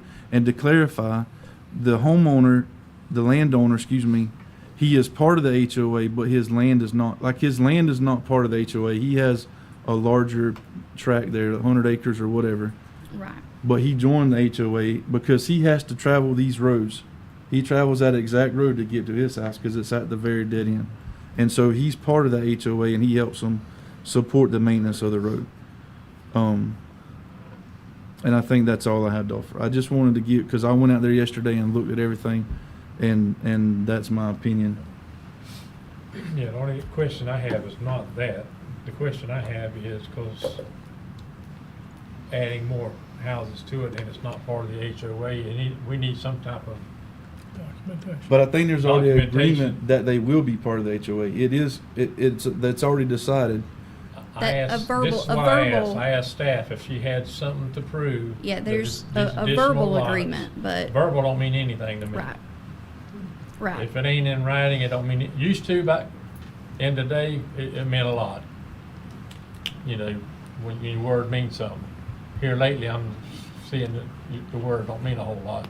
Right. But if it's on paper and it's certified and all, then we can look at it and say, okay, this lot, these people that's on this property can use this Seminole Lane. That was my question. Yeah, The question I have about the millings and all that is the condition of the road. right. I'll let the chief speak to that because that's his profession. That's what he does. Mm-hmm. But as far as the legal part of it is what I'm looking out for, is making sure that the people that's buying the lots have access to the property. Right, right. And at I'm this, not at gonna- this moment, it is only a verbal agreement. And that don't mean anything to but- this board. It shouldn't mean anything to this board. It's gonna have to be a legal, recorded, that they have the right to use Seminole Lane. And then we can have more discussion on, you know, whether we need to improve the road or stuff like that. But without them agreeing to even use the road, it's really a dead point because they gotta have access to that road. We can work on getting that in writing for you. Chief, I think that's. Chief? Thank you, Commissioners. I'd just like to reaffirm my recommendations actually were part of what the board has already approved in 2020, which was the CPAL process where we talked about things that when we have wildfires that delay fire apparatus getting to properties. And that is roads that are not maintained, roads that get more excessive traffic and you start getting more wear on the road, and they don't have a surface to keep the road from washing away. That's what delays our fire trucks from getting to properties. It happened in the back of McClenny 2 back in 2020, and we had a fire that escaped, and if we'd been there 30 seconds sooner, but because we had the bad road at the area, we couldn't get there. And it caused the fire to be 45 acres that day. So the difference here is that when the initial subdivision was built in 2003, there was a different standard. And this board approved a new standard in 2020 when they took on the CPAL recommendations, which were the NFPA 1142, which says it should have a surface to support all fire apparatus, which is 60,000 pounds. We have new commissioners. You want to tell them what the CPAW is? Now you ask me. It's for community protection against wildfires. It was a national study that came here, and everything was approved except for two things, and that was the type of building materials on the outside of the building and the type of landscaping. But the recommendations that they put forth to this board was approved by this board in 2020, that we would, from this point on, would have slag rock that supported fire apparatus. It would have a 13'6" height requirement that we could get our fire apparatus down, and it would have a turnaround if the road was longer than 150 feet, and it would be a road, a minimum driving surface for us is 20 feet. And then you got to add the ditches and everything else to support the road.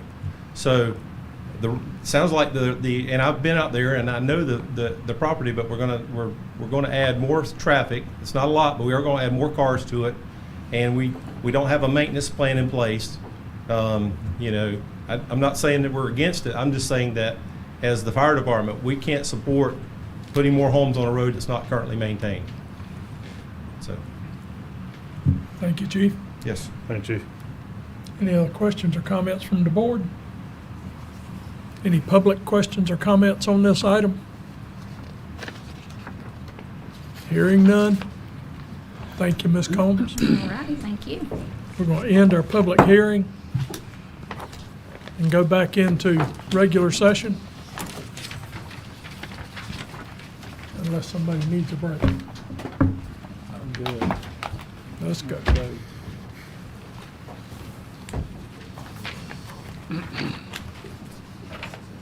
We've made it down to approval of consent agenda items with the removal of the minutes. Make a motion to approve consent agenda items With the modification. with the modification of the minutes Second. removed. We have a motion to approve consent agenda items as modified. All in favor signify by saying aye. All opposed, like sign. Moving on to new business. Proclamation, Water Conservation Month. Doug?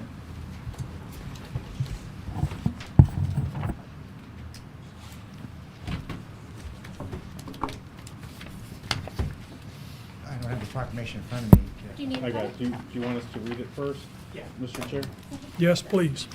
Okay, we're going to do that. So it's a proclamation of Baker County, Florida, whereas water is a basic and essential need of every living creature, and whereas the state of Florida Water Management Districts and Baker County are working together to increase awareness about the importance of water conservation.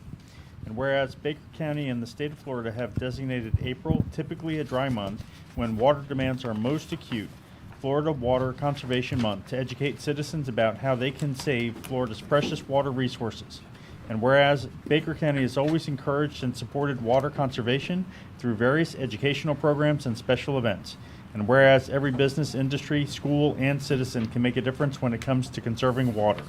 And whereas every business, industry, school, and citizen can help by saving water and thus promote a healthy economy and community. And whereas outdoor irrigation comprises a large portion of water use, Baker County will encourage citizens and businesses to focus on improving outdoor irrigation efficiency.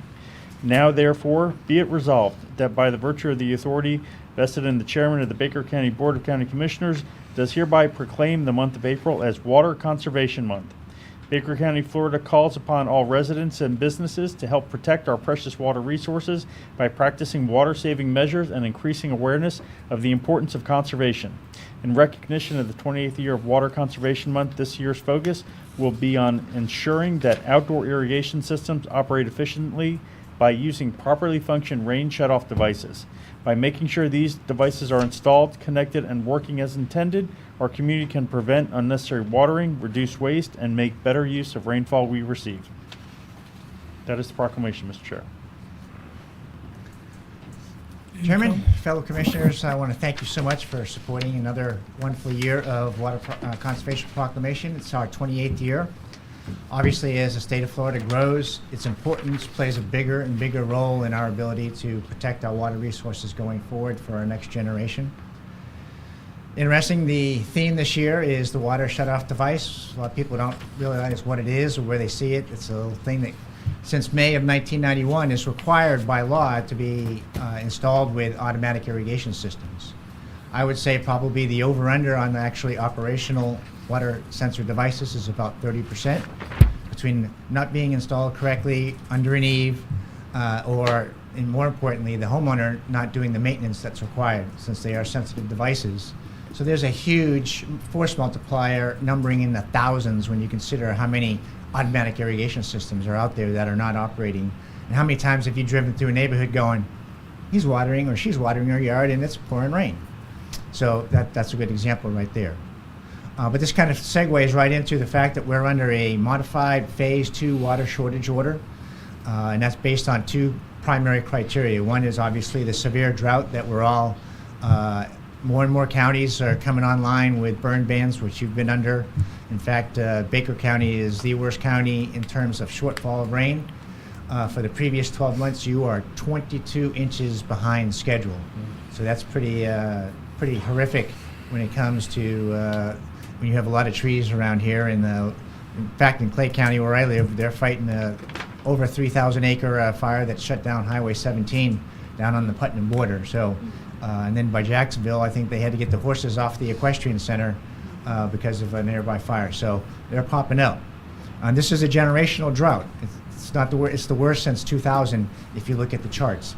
So, and hopefully Weather Service says it may continue a little bit more, but we're hoping, as you heard in your prayer in the beginning, we get some rain to give us some benefit. But in that order, there are certain things. We are, for the short term, or until we get some breaks, we are at 1 day of water irrigation only. And that applies to people on wells as well. Wells fall under this order. So it's really important that we manage that. Also with landscape, we had a pretty tough winter. A lot of yards and landscape were scarred and have to be replaced. We're asking for people to hold off on that, because if you replace a yard or large plants, that takes a lot of water to get them going. So we're asking just hold off until we do that. Hold off on doing things like pressure washing the house and the driveway to get the winter dew off of it until we get better.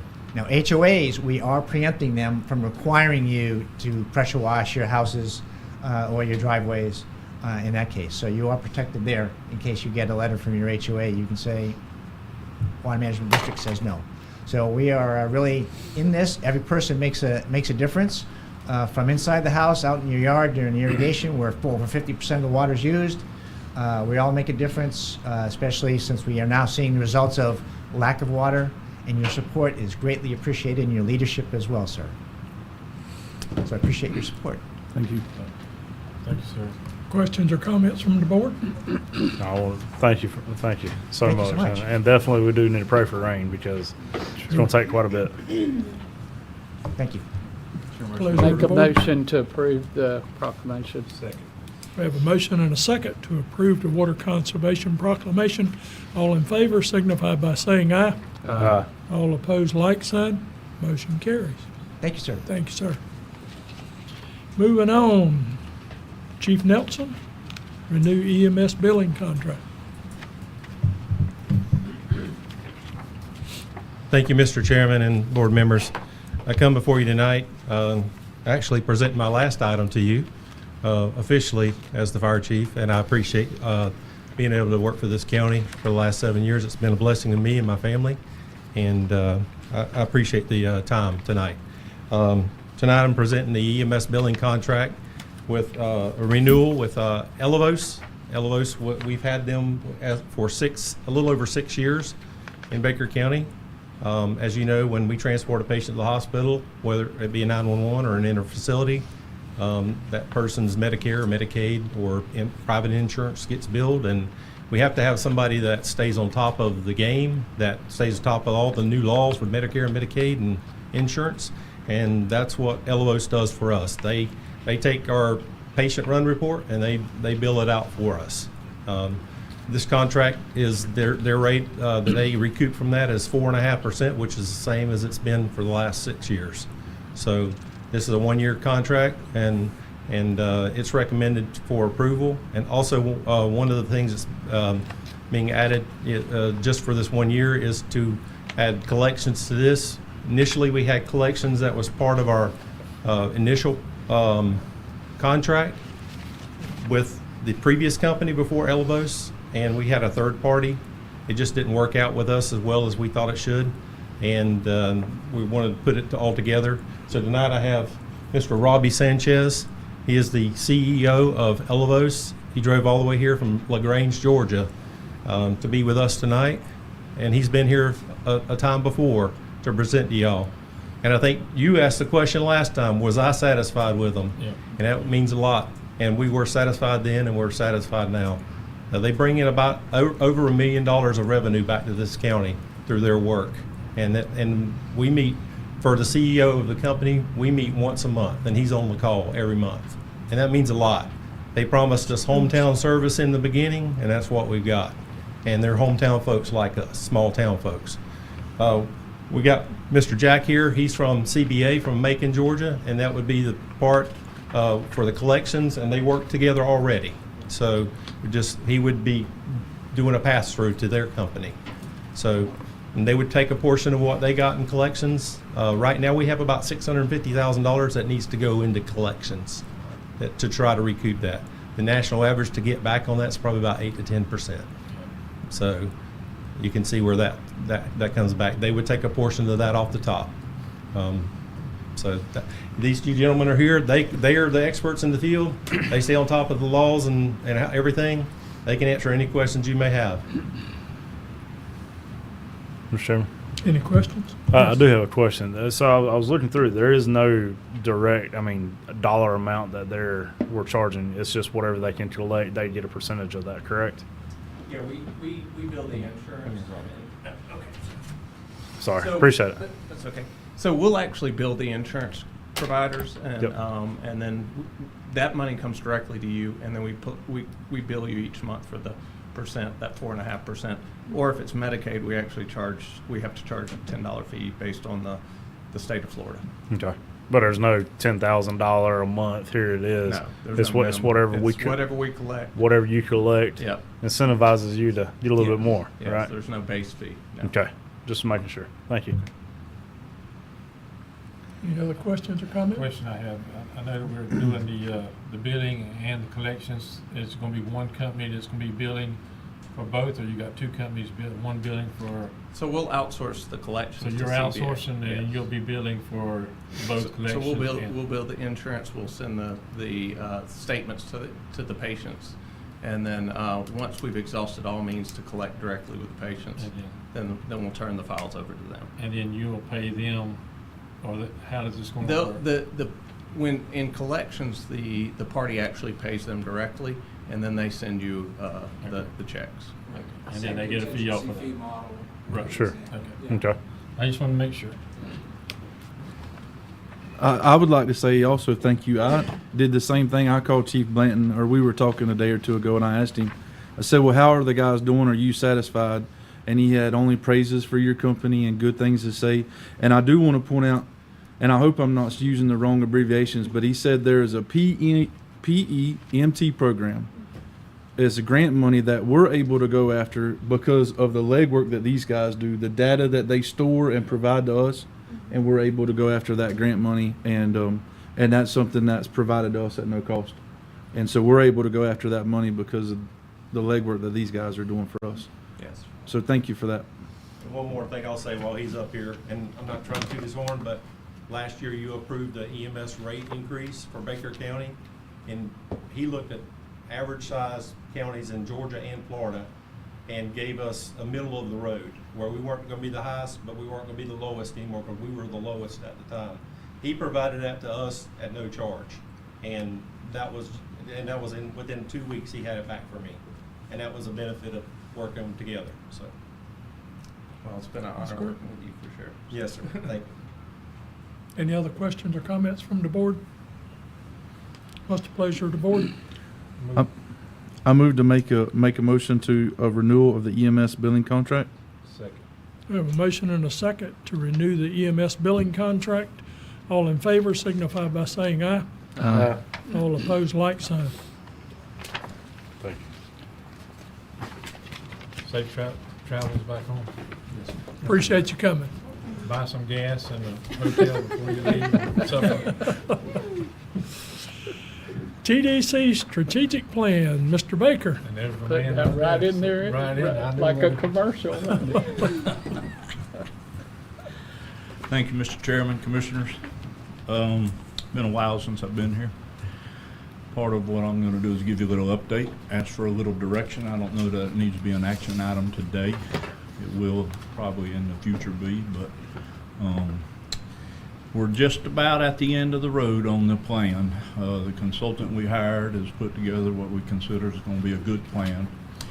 We actually thought we were going to approve it last month at our meeting and came up with one question, and so I think we might need to add something to the plan. And that discussion was around whether the staff that the TDC is going to need in the future is a county employee, or do we contract out with a 501c3 that's in our community already, possibly to put a visitor center in to have some maps and trails and stuff in Osceola Forest, John Bethea, Shoals Park, information on the St. Mary's River, Ocean Pond, Heritage Park, the old jail.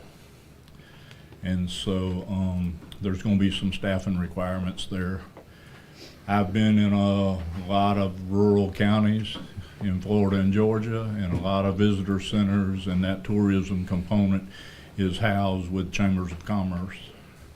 And so we had quite a bit of discussion about that at our last meeting. So there's some new members on the board that may not really have an idea of what the TDC does and where we're at and what we're doing. So I thought I'd come and get a little direction from you guys about that and how you felt about a third-party contract as compared to county employees.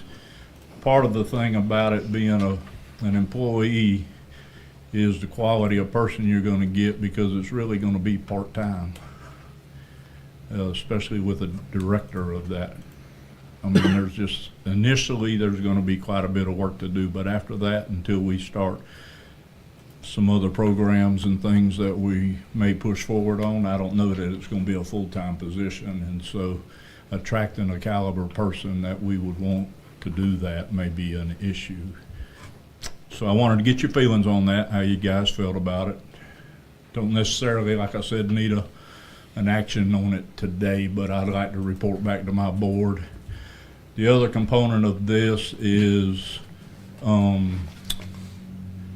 the consultant did say he thought there might be an added fee if right now the plan has just information on an employee of the county. And so if we come back, I would suggest that we do either or, an employee or contract with a third party. And for him to prepare that, give us the information we would need to put out an RFP for that. They want to charge some more money. I don't know how much it is yet, but if that's your direction, then we'll come back and ask them to give us a price on what they would do. But I'd rather have both components in the plan, just so we don't have to come back at some point in time if it changes. If we went one route and then decided to go back the other way, I don't want to have to come back and change the plan. I don't have any idea. I'm guessing $2,000, $3,000, $4,000. I don't know. I don't think it would be that much. I actually talked to Sarah. I thought we might even be able to do it, but the RFP parts will probably be a little tricky. But Me personally, I think that I would like to see a county employee, but don't want to close the door to having the either or. I think that a county employee would better serve the county as far as knowing the community, knowing the people, but I don't want to shut the door on what the fees or what the he's going to recommend or the costs. So I think this is going to be a cost analysis too, on whether we go county employee or contract now. we can ask them to do that for sure. And I would recommend that. You'd That's my way. be kind of guessing a little bit, because you're going to have to put out an RFP, and if the chamber responds to it or the historical society responds to it, it'd be what they'd be willing to charge for what you're asking for. But yeah, we can ask him to give us some idea of type what he of an thought that idea. would be. Yes, sir. But I think that it would be, just shutting the door saying, no, we don't want to do this and we just want a county employee is not the right way to do this. We need to look at all options. I think so too. Thank you. I agree. I think we need to look at both and see which way. The chamber and the historical society were two that we could definitely reach out to and see. I mean, they have offices here in the county, and that's definitely a good option. Yeah. So knowing and understanding that, if they were both looking at it, what it would cost would be my recommendation too, before we just went one way or another. Okay. All right. So. Any other Do comments or you questions? need action on that, or? I serve on the TDC as commissioner for y'all. And that was one of the things that we discussed quite a bit, was the part-time and looking at, I kind of favor the other, not a county employee, because I think you would get more of a benefit. Not saying it couldn't be somebody from the county, but That's what I I thought. talked to Madison County just today, and they have theirs in their Chamber of Commerce does it. They have the visitor center. I visited it. It's very nice, And the people that come in there kind of do the same thing, so it's like a one-place shop. You can get the information, you know, and see what's there, and she said that's the way they did it, and it's worked well for them. So it's something, definitely I think we need to look at both. Got one more thing I want to bring up. Thank you for your comments on that. So right now, for you guys that are new, we levy what's called the bed tax. It's the Local Option Tourist Development Act that allows us to do that. And we're at 3%. It applies to any rental agreement or lease agreement that is 6 months or less. So it includes the RV park, all the hotels, and with the RV park and the 2 new hotels, that income is growing quite a bit. However, as we move forward and in our discussions of the TDC, we've had a lot of discussions about trying to do some recreational things that would bring tourists in for ball games, soccer.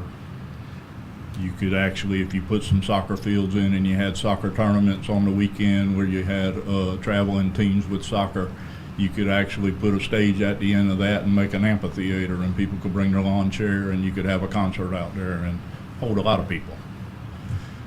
And so as we move forward, that's going to require quite a bit of funding in order to do that capital stuff. So there are 2 additional percentages that we could collect with the bed tax. And the good thing about the bed tax is it really doesn't affect our local taxpayers. It's usually visitors to our community that are paying that tax when they book a room. And so that's the beauty of it. It's not really a tax increase on our folks.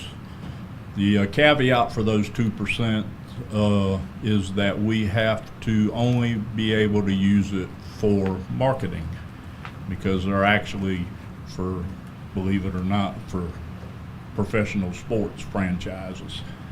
But they always put the last line in there, promoting your county and tourism. You can use the money for that, which would allow us to use the 3% that we're collecting now to help with some capital stuff as we're doing it. Unfortunately, last year the state legislature, last year or the year before, in their infinite wisdom, decided that it wasn't just a vote by you guys in order to do that. They changed it where it has to be a referendum on the ballot. So we're in a little bit of crunch if we want to get it on the ballot for August. And so I'd like for you guys to consider that at your next meeting if you wanted to do that.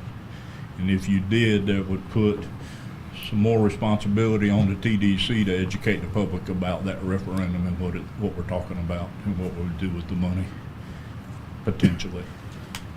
So I would like for you guys to consider that at your next meeting and see if we can get Mr. Commando to help with what we need to do to get that sent over to Mr. Milton to get it on the ballot. We had talked about that before, and that's the reason we were trying to set this plan up.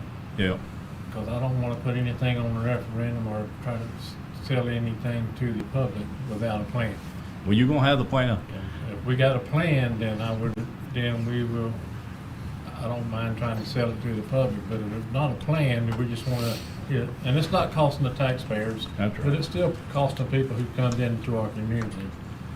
But we need a plan on what we're going to spend our money for. I think you guys have been sent the draft, right?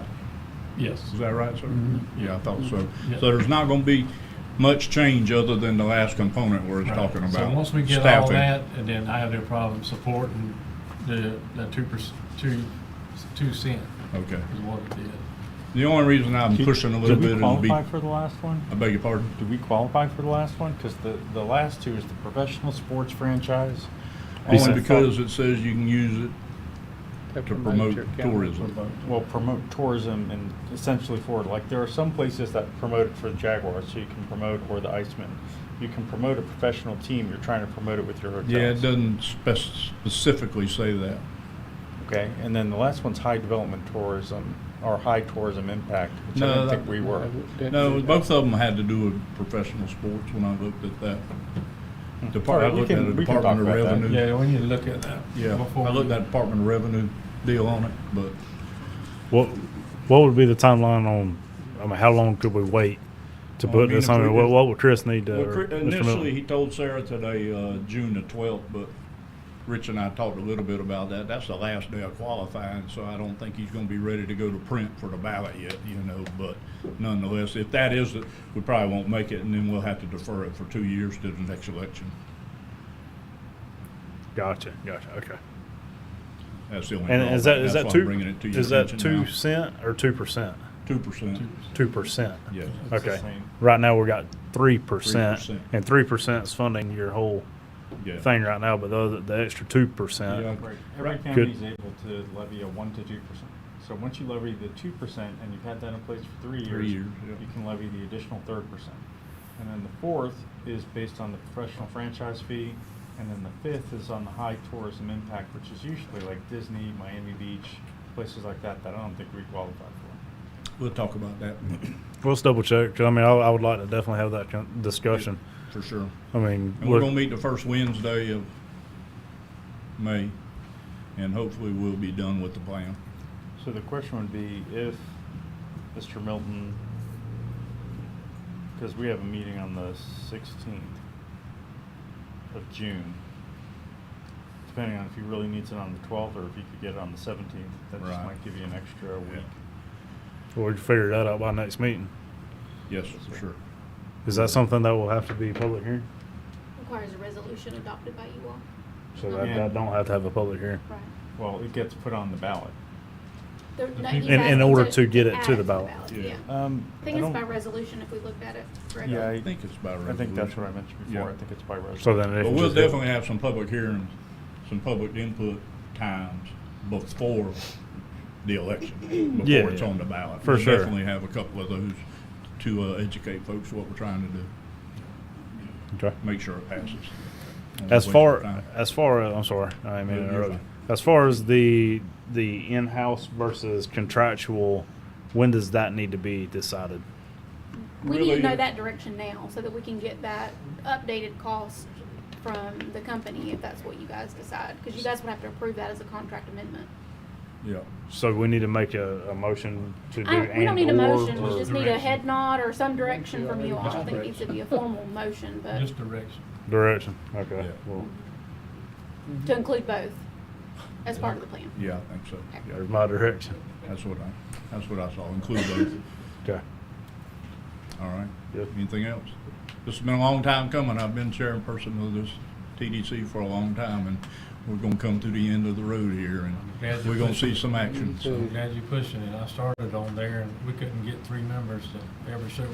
yeah, we've had a time with that ourselves, and then COVID shot us down there for a little bit, but we've gained some momentum in the last 18 months, and we're gonna get it Y'all done. doing a good job.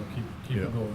All right. Thank you, y'all Mr. for your Jack. time. Yeah. Ms. Sarah, this is listed as an action item. Do we need to table this until the next meeting? No, sir, action and just direction, not a formal motion is fine. So it's not an action item? No, sir. We've been given the information. We need to move forward with the next step. Okay. Thank you, Mr. Chairman. Thank you, Mr. Baker.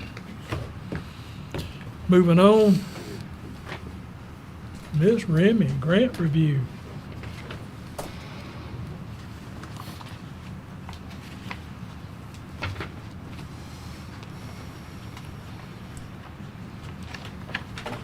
For those of you that don't know, Ms. Remy Bordelon is our grant coordinator.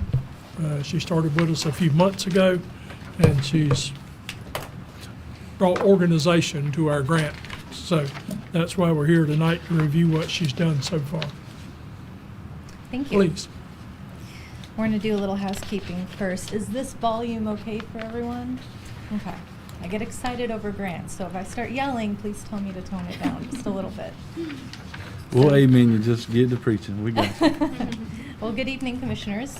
This is our first grant project review for 2026, quarter one.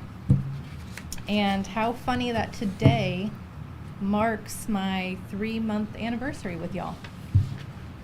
So for those in the room and listening in, I'd like to introduce myself. Again, my name is Remy Bordelon, and I'm Baker County's Project and Grant Manager.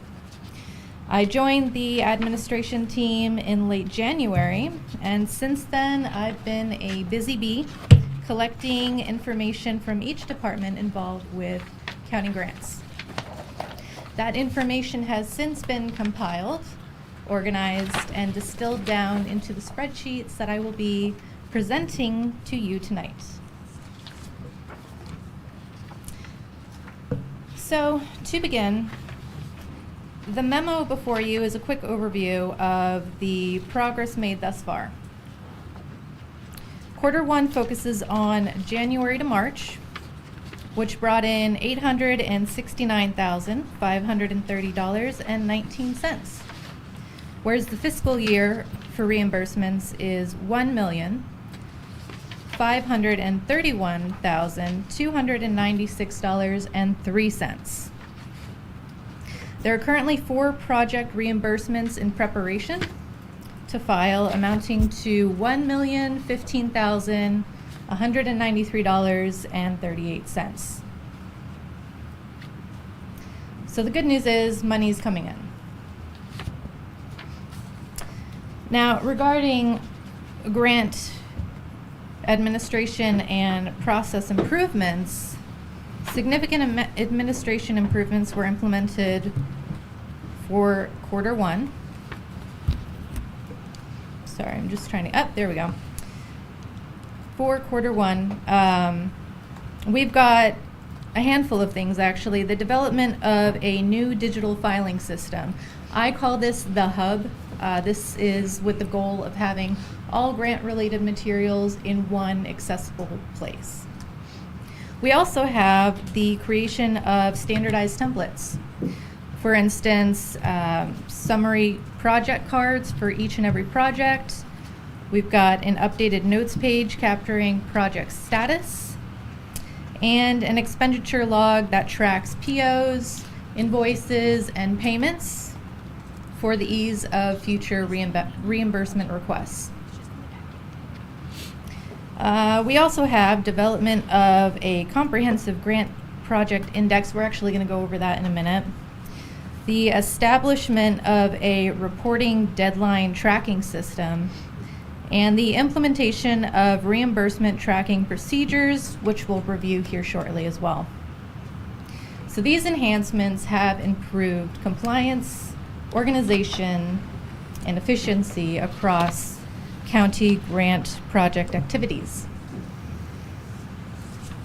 Some upcoming and pending projects. There's a handful of projects that are in the beginning phase, so I'll share those with you. We've got our Senior Center Phase 2. We're waiting on the grant agreement from the state for that one.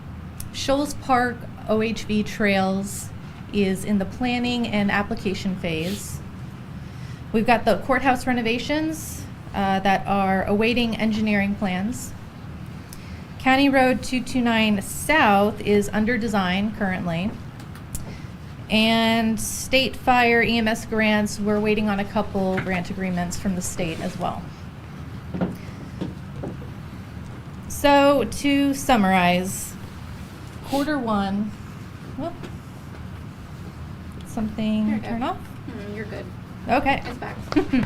Quarter 1 of 2026 demonstrates strong progress in both grant administration and project execution. The county has successfully improved internal processes, maintained compliance of active grants, and secured additional funding opportunities. Several major projects are nearing completion, while others are advancing steadily into construction and implementation phases. Okay, that was a lot of information. So let's take a look at what all that means. And yes, I do have a spreadsheet for that. Of course.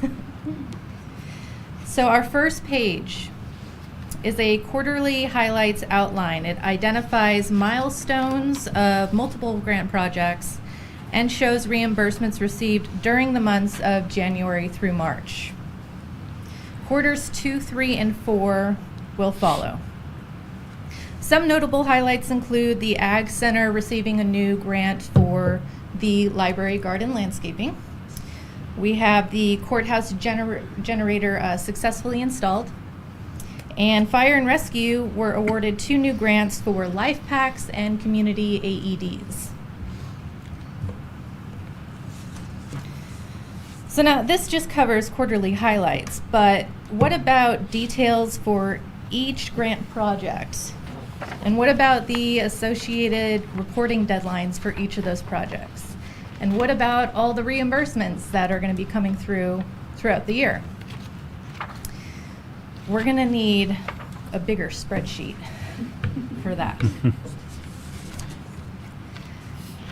And with that said, this is the project index, or as I call it, the holy grail for grant management.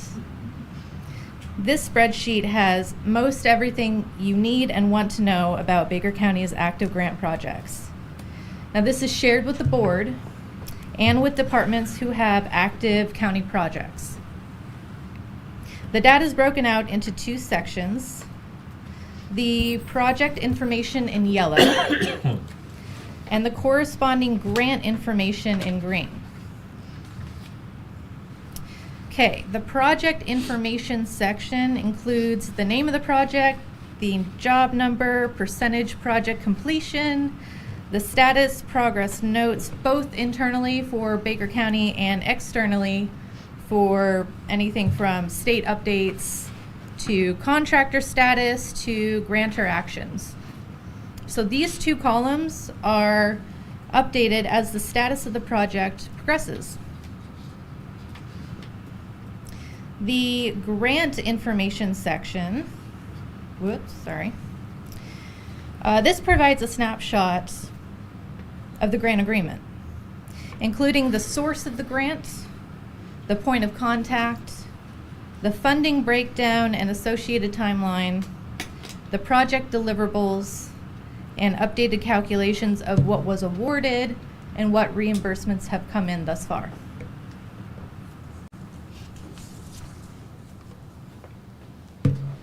All right. Next, we have a compiled list of reporting deadlines. This is per project with the associated grant contacts. This is a tool that will assist with reporting compliance and requirements. In green, we have completed reports for the year so far. The yellow were in progress but have since been completed and submitted.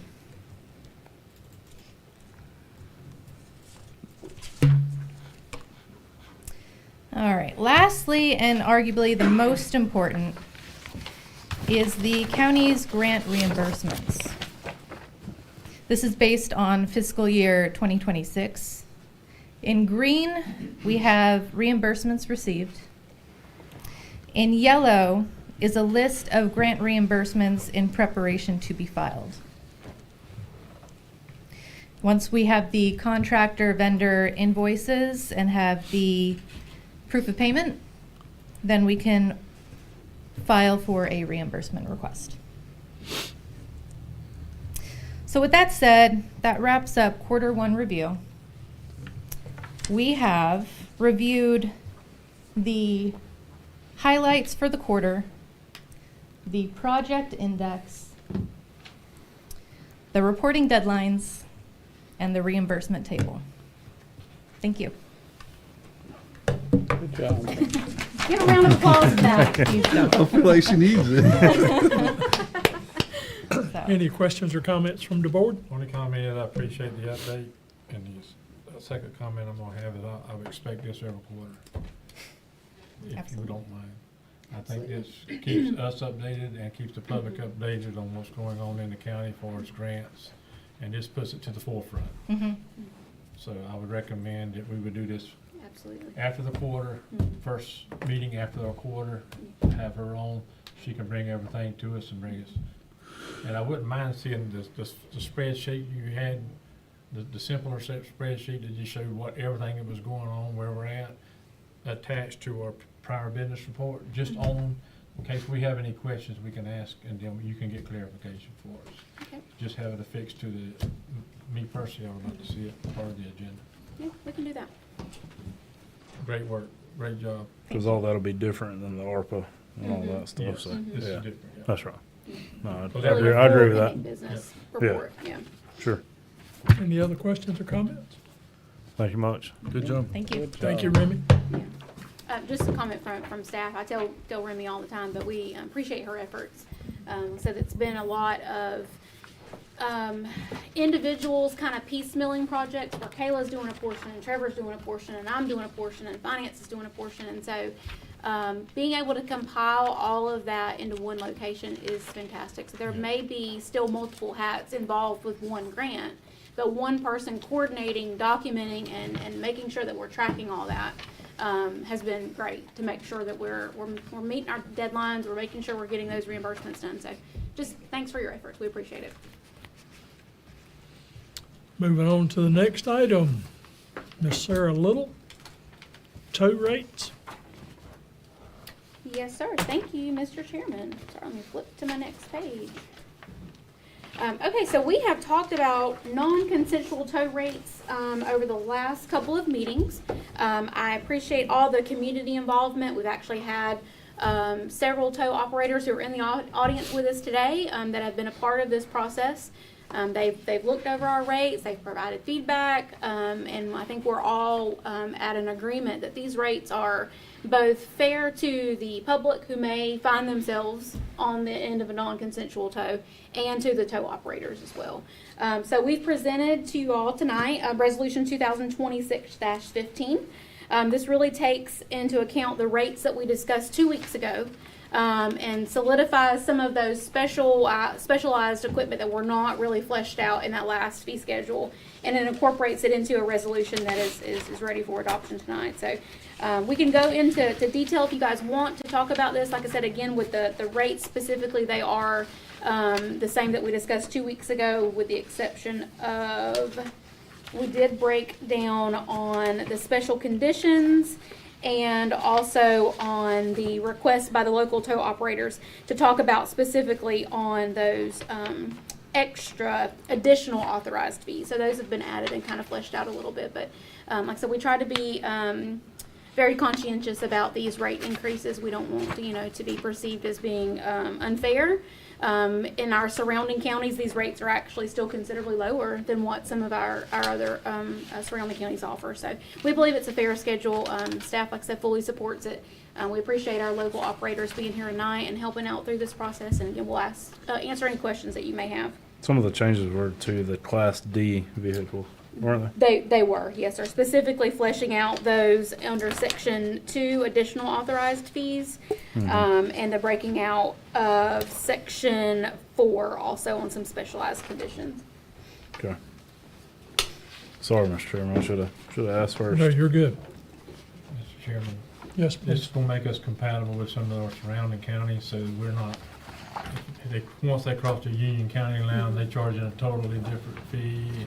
Yes, sir. Once they cross this county, they're in a different fee, or we're all pretty compatible. We're all very compatible. They're not going to be identical just because everyone has adopted slightly different rates. But yes, sir, it does put us in I'm much talking better about a big comparison. jump here, a big jump there. Yes, sir, it does. Because we're still actually lower than Bradford, right, with these rates? If I may. Yeah, come on, Chris. Clarify a couple things on there. Yeah, Chairman. if you'll come up, please. Yes, sir. Afternoon. Thank y'all again. These rates are still lower than what Bradford was proposed by Putnam's rates. We did lower each one of the classifications down by some. And once we get this set in stone and we get it moved forward, I'm also going to go to Bradford County, Union County to get them to adopt the exact same rates. So all three surrounding counties will be exactly the same. There still is some fluctuation, so no, they're not 100% exactly the same right now. Right. But that is the goal, is to get them all within line to be exactly as they were. That section 2, number 7, the post-crash cleanup, is that $100 per hour, or is that $100? No, sir, that was a $100 flat fee. That's just for cleaning our tow truck once we're back at the yard. Anything that may be debris, oil that got spilled on the bed, Yeah, that's a flat spilled fee, yeah. spilled stuff on the straps, simple stuff like that. That's why it's just a flat rate fee. It's not an hourly fee. Right. Because that could be taken advantage of if it was an hourly rate. Correct. It could do something like say And it you're took only me doing a 5 flat- hours to clean a truck, Okay. when in reality it probably took them 30 minutes. That's Perfect. why we done a flat rate fee on that one. I move approval of resolution 2026-15, read by title. Second. We have a motion and a second to approve Resolution 2026-15. Read by title. Resolution 2026-15, a resolution of the Board of County Commissioners of Baker County, Florida, establishing maximum rates for non-consensual towing, trespass towing, storage, and related record services, providing for additional fees and limitations, providing for consumer protections, providing for modification by future resolution, and providing an effective date. We have a motion and a second on Resolution 2026-15. All in favor signify by saying aye. Aye. All opposed, like sign. Motion carries. Thank you, Chris. Thank you. Thank you very much. I appreciate it. Thank y'all. Thank you, guys. Resolution 2026-16, burn ban. Ms. Sarah? Yes, sir. Thank you again, Mr. Chairman. So burn ban is not new, right? We've been talking about that every 7 days since February, the beginning of February. But what this resolution actually adds some language to our existing burn ban. We talked a little earlier tonight. Doug Conkey was here and, gave the report that out of our region, Baker County is in the worst rain deficit in Northeast Florida. And so you guys see it. We actually have some crews that just were dispatched while we've been in this meeting to go help both some neighboring counties. Union County is in desperate need of help right now.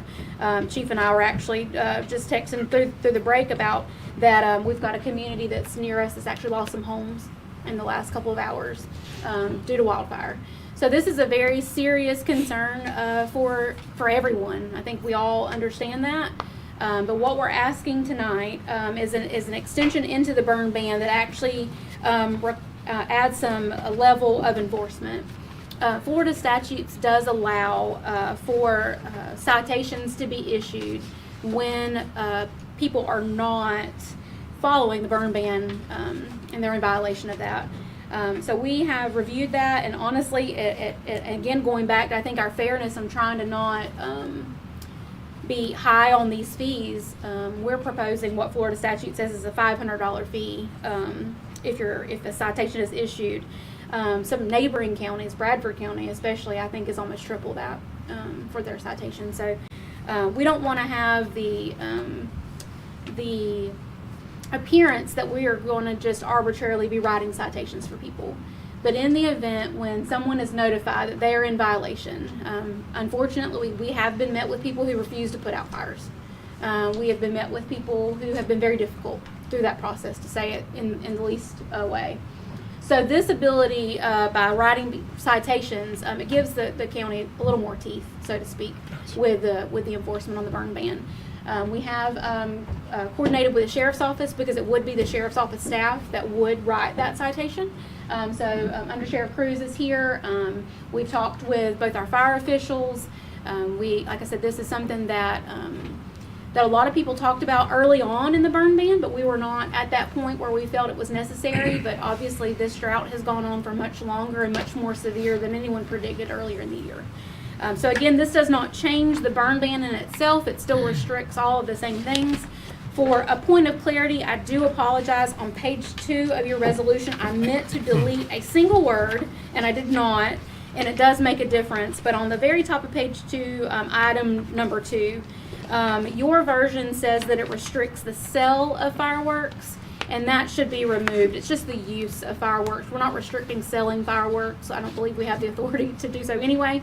So if you would just cross out sell on that first line item, we've corrected it for the resolution for signature. So we're just restricting the use of that. So I just wanted to point that out. Says the use. Well, Kayla did print some new ones for you guys. So if there's anything that's been published and you've got an electronic version in front of you, it would have the old version. So the printed versions that were handed out at the beginning of the meeting has been corrected. So just wanted to make sure that was clarified for the record. So again, like I said, this is not something that we're trying to have some kind of revenue source or to give people a hard time. This is in the event that the fire department and the sheriff's office runs into issues with people who just don't want to comply with that burn ban.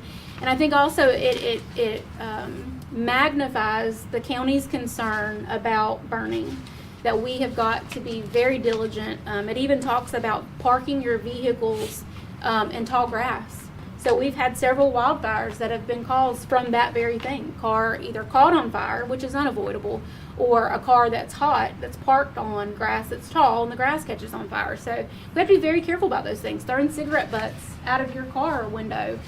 We've had some fires in the medians along I-10 and things over the last few days. So we're just in exceptional times, and this is something that, like I said, we believe that we're ready to take the next step. Big thanks to the sheriff's office, like I said, because this enforcement's going to fall on them. Moving forward after tonight, if there's a call about illegal burning, our first responders with the fire department obviously will still respond to that call, but they'll be accompanied by a deputy to make sure that the burn ban is being followed. So we'll be happy to answer any questions that we have. Chief's still here, Under Sheriff Cruz is still here. I think that it's laid out pretty clearly in the resolution that's before you. Any questions or comments from the board? Mr. Chairman? Yes, sir. If we go through with this implementation of the Fine. fee, the citation, right? And we get rid of the burn ban, and then we do a new burn ban, does that come with it then? Or will we have to adopt it then as well, Well, too? it would just come with the new proclamation. I mean, Okay. honestly, the reason it's come before you is the way let's back up one step. You're declaring a local state of emergency. Oftentimes, if you can't get a quorum together, it can be done by the chair or the emergency management director. So, in the future, it may come to you for ratification afterwards. It may happen even without you kind of knowing. But because it's only 7 days at a shot, I would imagine that in the future, if it comes forward, you're going to see that that's part of the condition as well. Yeah. Okay. Yeah, so when this burn ban expires, that citation also expires with it. Gotcha. So then if we, right. like I said, if 5 months from then, we need to go back into another burn ban, I just didn't know if that 500 came immediately with it, or. That would really be at y'all's direction at that time. Okay. So if, let's say, 5 months from now, we're great, and then somehow we end up back needing another burn ban, that would be a discussion we would have at that time. Okay. Obviously, we've never taken this step before. Typically, we just do a burn ban, but like I said, this has really gone on much longer and much more for severe sure. than anybody predicted. So it would just have to be part of that discussion at Okay. a later time. Mr. Chairman, Yes, sir. $500, is that enough to incur the cost of sending a fire truck, 2 fire trucks, a sheriff's deputy, to somebody who's lighting a fire knowing they're not supposed to? So, It's a minimal, it's a minimal cost. It doesn't, but it at least sends a message in the least punitive way that we can. But the bigger thing is that we just want the public to comply. And we have multiple calls every day for illegal burning. And a lot of times it's people burning their trash. And, we've got dump sites, and we have them there for a reason. And I know it's kind of way a lot for some people, but this is not a time that we need to be doing that. And escape debris fires, whether it be trash or leaves or limbs, 80% of calls is the wildfires. So, if we can stop that, that's going to help us tremendously. And, we had a guy 3 times in 1 week. He kept relighting the fire. We go out there and tell him, go back 2 days later, just put your fire out. We didn't have no teeth to he wasn't being rude about it, but he was just still doing it. That was going to be my next question. well, let me go back and answer your first question. All of our ordinances have a maximum fine of $500, so they're treated as a second-degree misdemeanor. That's where that number comes from. Okay. Second offense. Same thing. The way the Florida statute's written, that's the highest that we can impose when it comes to an ordinance. It's essentially an ordinance violation. That was my question. Commissioner, I think that we're doing that, but what's going to happen is the way we're going to address it is, it says a $500 fine, but it's a second-degree misdemeanor. Yes, sir. So it's also got jail time attached, which goes into other things that's going to cost, bond, lawyer, And that'll be at the presentation in discretion of the court. sheriff's office. Yes, so. That's why I want to go with it. That would be. The first time, I can see just to find, hey, just don't do this no more. But when you're going out there 2 or 3 times, I got an issue with it. And we need to do something besides just charging them $5, because they're probably not going to pay it anyway. But we need to go after. Well, essentially, they will get, what we'll do is they'll get charged. Like, for instance, if we respond, we'll make a decision based on cooperation on whether they're gonna get arrested or cited, okay? So if they extinguish the fire and cooperate, we're gonna explain to them the consequences of a second time. Okay. All right, so that way we'll do it first. If we encounter somebody who is non-cooperative and Right. says, no, we're gonna call the fire department to extinguish it, and we're gonna take them into custody, they'll be charged with that second-degree misdemeanor. Then it'll be up to the state, based on what we say to the state, as to whether they get the $500 or they get some jail time, or both, or something in between. So that'll be negotiated on the back end if we end up going that far. And we're gonna put a statement out tomorrow about that once you do all this. And we'll have it all lined out of what we're going to do. Right. Yeah. And I don't want anybody to get arrested, I don't want anybody to pay a No, fine, that ain't what I'm saying. But there's gotta be consequences to your action. If you're gonna do it one Yeah. time, somebody might not know. And then if they're real cooperative, I mean, that shows discretion. That's what we're gonna instruct our deputies to do, is show up, have a conversation, inform them, educate them on the situation. If they cooperate, put it out, then, hey, they've been warned. If we go back, it's a different story, but we're gonna continue to do that as we move forward, and then address with people who are non-responsive in a different way. Appreciate it, thank you. Thanks, Sheriff. I'll make a motion to approve resolution 2026-16, read by title. Second. We have a motion and a second to approve Resolution 2026-16, read by title. Resolution 2026-16, a resolution of the Board of County Commissioners of Baker County, Florida, extending a local state of emergency in Baker County and issuing a ban against burning, providing for recall of same, and establishing an effective date. We have a motion and a second to approve Resolution 2026-16. All in favor signify by saying aye. Aye. All opposed, like sign. Motion carries. Thank you. Thank you, Chief. Proclamation National Police Week and ceremony, Sarah Little. Yes, sir. Thank you again, Mr. Chairman. Sheriff Roden was here a little earlier in our evening and kind of made the announcement. But this proclamation is in support of National Police Week. This is something that we participate in every year. It's been, I think, 28 years or so probably that the county's been participating in this event. The Sheriff's Office does a fantastic job with their memorial, like Sheriff Roden said a little earlier tonight. If you've not ever been able to attend that event, I encourage you to do so. It really is phenomenal what they do with that every year. Attached to this proclamation, we also have the invitation from the Sheriff's Office. So the actual ceremony for Baker County will be held on Thursday, May the 7th at 6:30 p.m. at Christian Fellowship Temple. And again, Congresswoman Kat Cammack is the special speaker this year. So with that being said, staff does recommend approval of the proclamation, which establishes May the 11th through 16th as National Police Week. Thank you, Ms. Little. Any comments or questions from the board?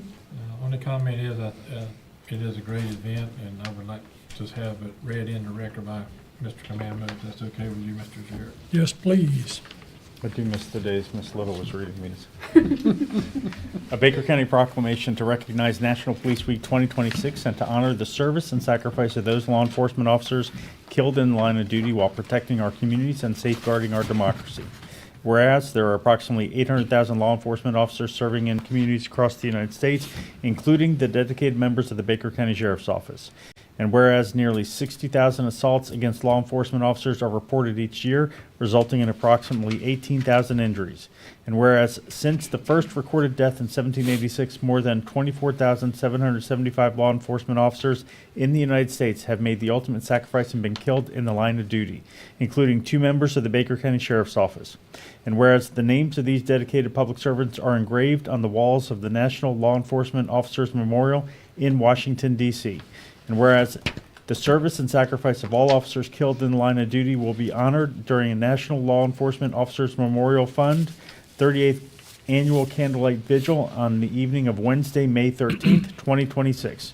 And whereas the Baker County Sheriff's Office will hold their annual memorial service on May 7th, 2026 at Christian Fellowship Temple Church beginning at 6:30 p.m. And whereas the Candlelight Vigil is part of National Police Week, which takes place this year on May 11th through May 16th, 2026. And whereas May 15th, 2026 is designated as Peace Officers Memorial Day in honor of all fallen officers and their families, and U.S. flags should be flown at half-staff. Now, therefore, the Baker County Board of Commissioners formally designates May 11th through 16th as National Police Week in Baker County and publicly salutes the service of law enforcement officers in our community and in communities across the nation. Passed, duly adopted in regular session this 21st day of April, 2026. That is the proclamation, Mr. Chair. Thank you. What's the pleasure of the board? Make a motion to approve the proclamation. Second. We have a motion and a second to approve the proclamation of National Police Week and ceremony. All in favor signify by saying aye. Aye. All opposed, like sign.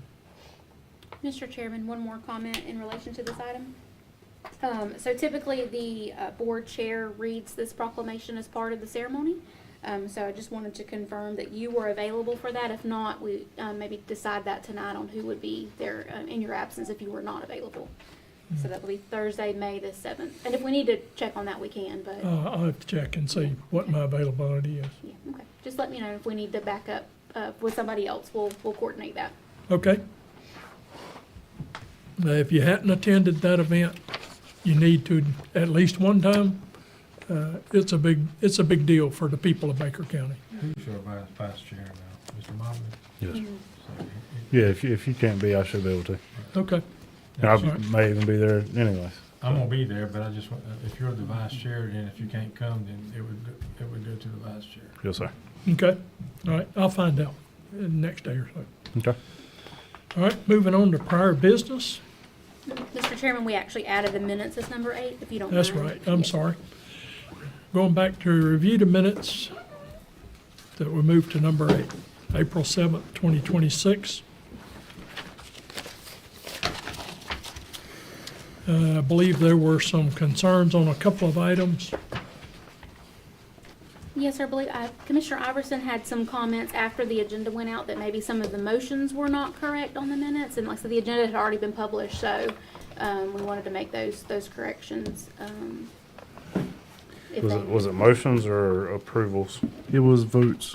Yeah, I think there were maybe something that was referenced as being unanimous, but it was not a unanimous vote. And I'm sorry, I didn't get the votes from you, Commissioner, on which ones you were referring to. On page 14, public hearing 11, ordinance 2026-01, 2026-02.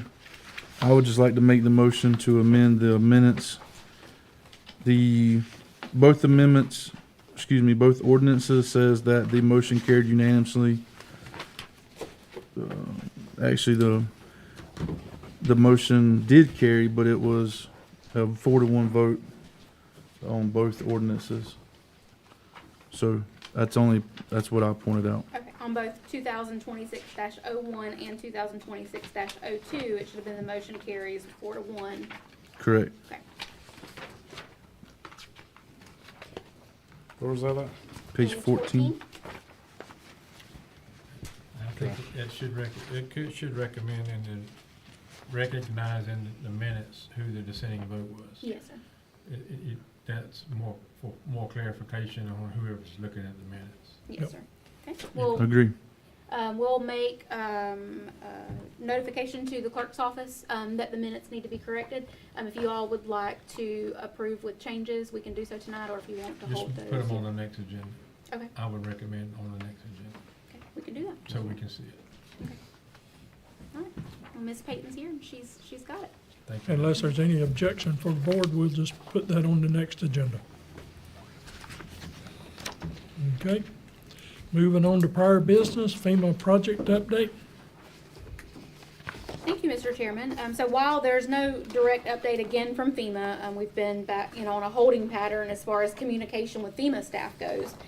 All of those projects that are on the list are advancing through the construction process already. So we have actually issued notice to proceed on every one of those projects except for the Shoals Park project. That was given a notice to proceed on just the engineering only. So we obviously we're hopeful to get some correspondence back with FEMA. However, we've not asked our contractors to stop moving forward. So all of these projects, like I said, are either in the design or engineering or permitting phase. Again, they're still progressing, and hopefully we'll hear some information back from FEMA relatively soon. Could I ask specifically about the boat ramp? If you have any specific information regarding I that? do. If you'll give me just 1 second, I'll look at my email because Ms. Remy actually updated or emailed the contractor. Part of our requirements on the boat ramp is we give monthly written reports to the state on that project, and so she actually just got one of those. So looks like part of the process is doing some pre-permitting with the Army Corps of Engineers. That's a secondary email. Let me find the original one. They have been working through a list of items with FDEP regarding permitting and stormwater issues. They've initiated a call with the U.S. Army Corps of Engineers to arrange a pre-permitting meeting, but it's not been set as of yet. So again, progression through the permitting process with that project is still Okay. ongoing. So is that an on-site meeting or is that a Teams call? The way you work that, I would assume it'd be in a Teams call. Okay. Yeah. For that one specifically, I'd get a lot of questions on it. Absolutely, So if yeah. you could just, every meeting, just go ahead and get ready for that one. Okay. So that's where we're at with it. Okay, we can do that. Okay. So moving along, hopefully. Absolutely. In the Like I said. next couple months. Yes, sir. Yes, sir. Like I said, they've not been advised to stop working, so they're Okay. still moving through all the processes. Sounds good. I know where we are on the boat ramp. I understand that. Is there any accommodations currently for special needs in that area? Now the boat ramp? What do you mean Yeah, I was special gonna say, needs? maybe Like- rephrase that question. I'm not sure. I mean, we about- got dumpsters blocking it off now Mhm. to get down to the water at the boat ramp. And but- there are people that climb over the dirt mound and go to the river. Correct. Can a special needs person get access to the river? No, sir. Technically, no one should have access to the river. So if, I mean, the facility's closed. There's to not the a public dirt in hill general. that a handicapped person can go over if that's what you're asking. I mean, really, Well, if I've anyone. had special needs people ask me, are you going to accommodate me at the boat ramp? The other people are getting to the river and I cannot.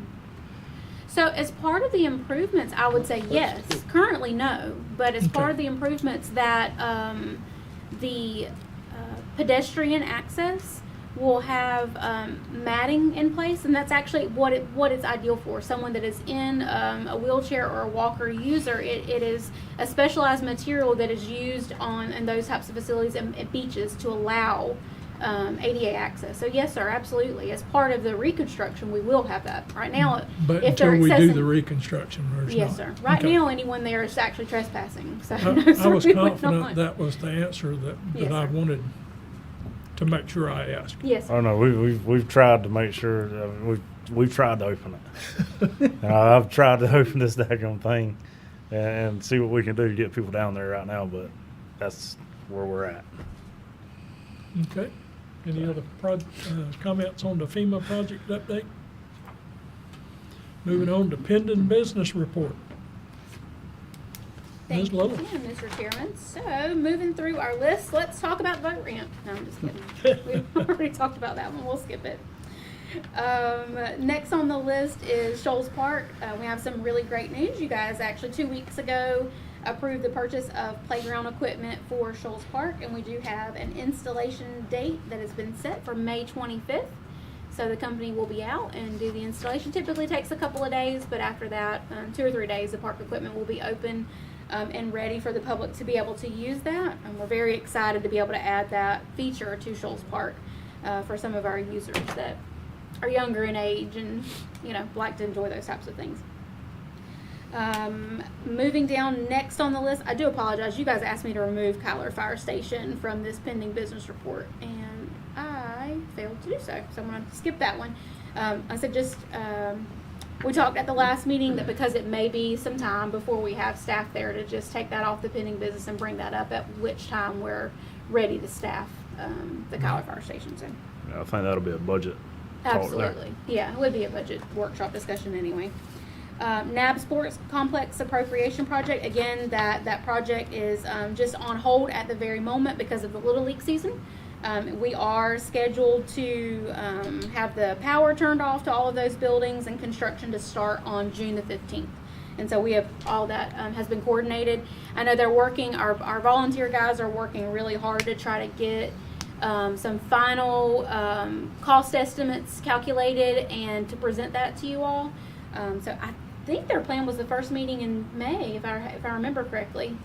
Yes, I think it was May 5th is that they wanted to come and present that to you guys. So they're Correct. trying to make some last minute. And I spoke with Chad Walker with Cardburn Electric, and I know that they were looking at trying to help do some stuff as well. Yeah. As far as the maybe LED lighting and Mhm. stuff like that.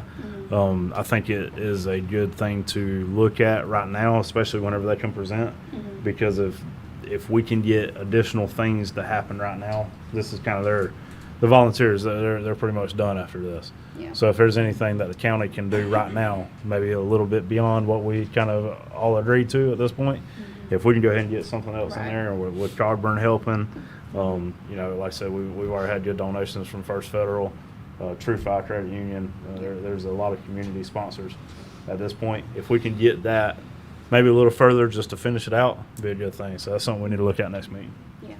We'll confirm with them and stuff. I think that was the original plan, was to come Right. at the first meeting in May to talk to you guys about that. Next on the list, unless there's questions about NAB, I got is one question on that. Yes, If sir. they come with a list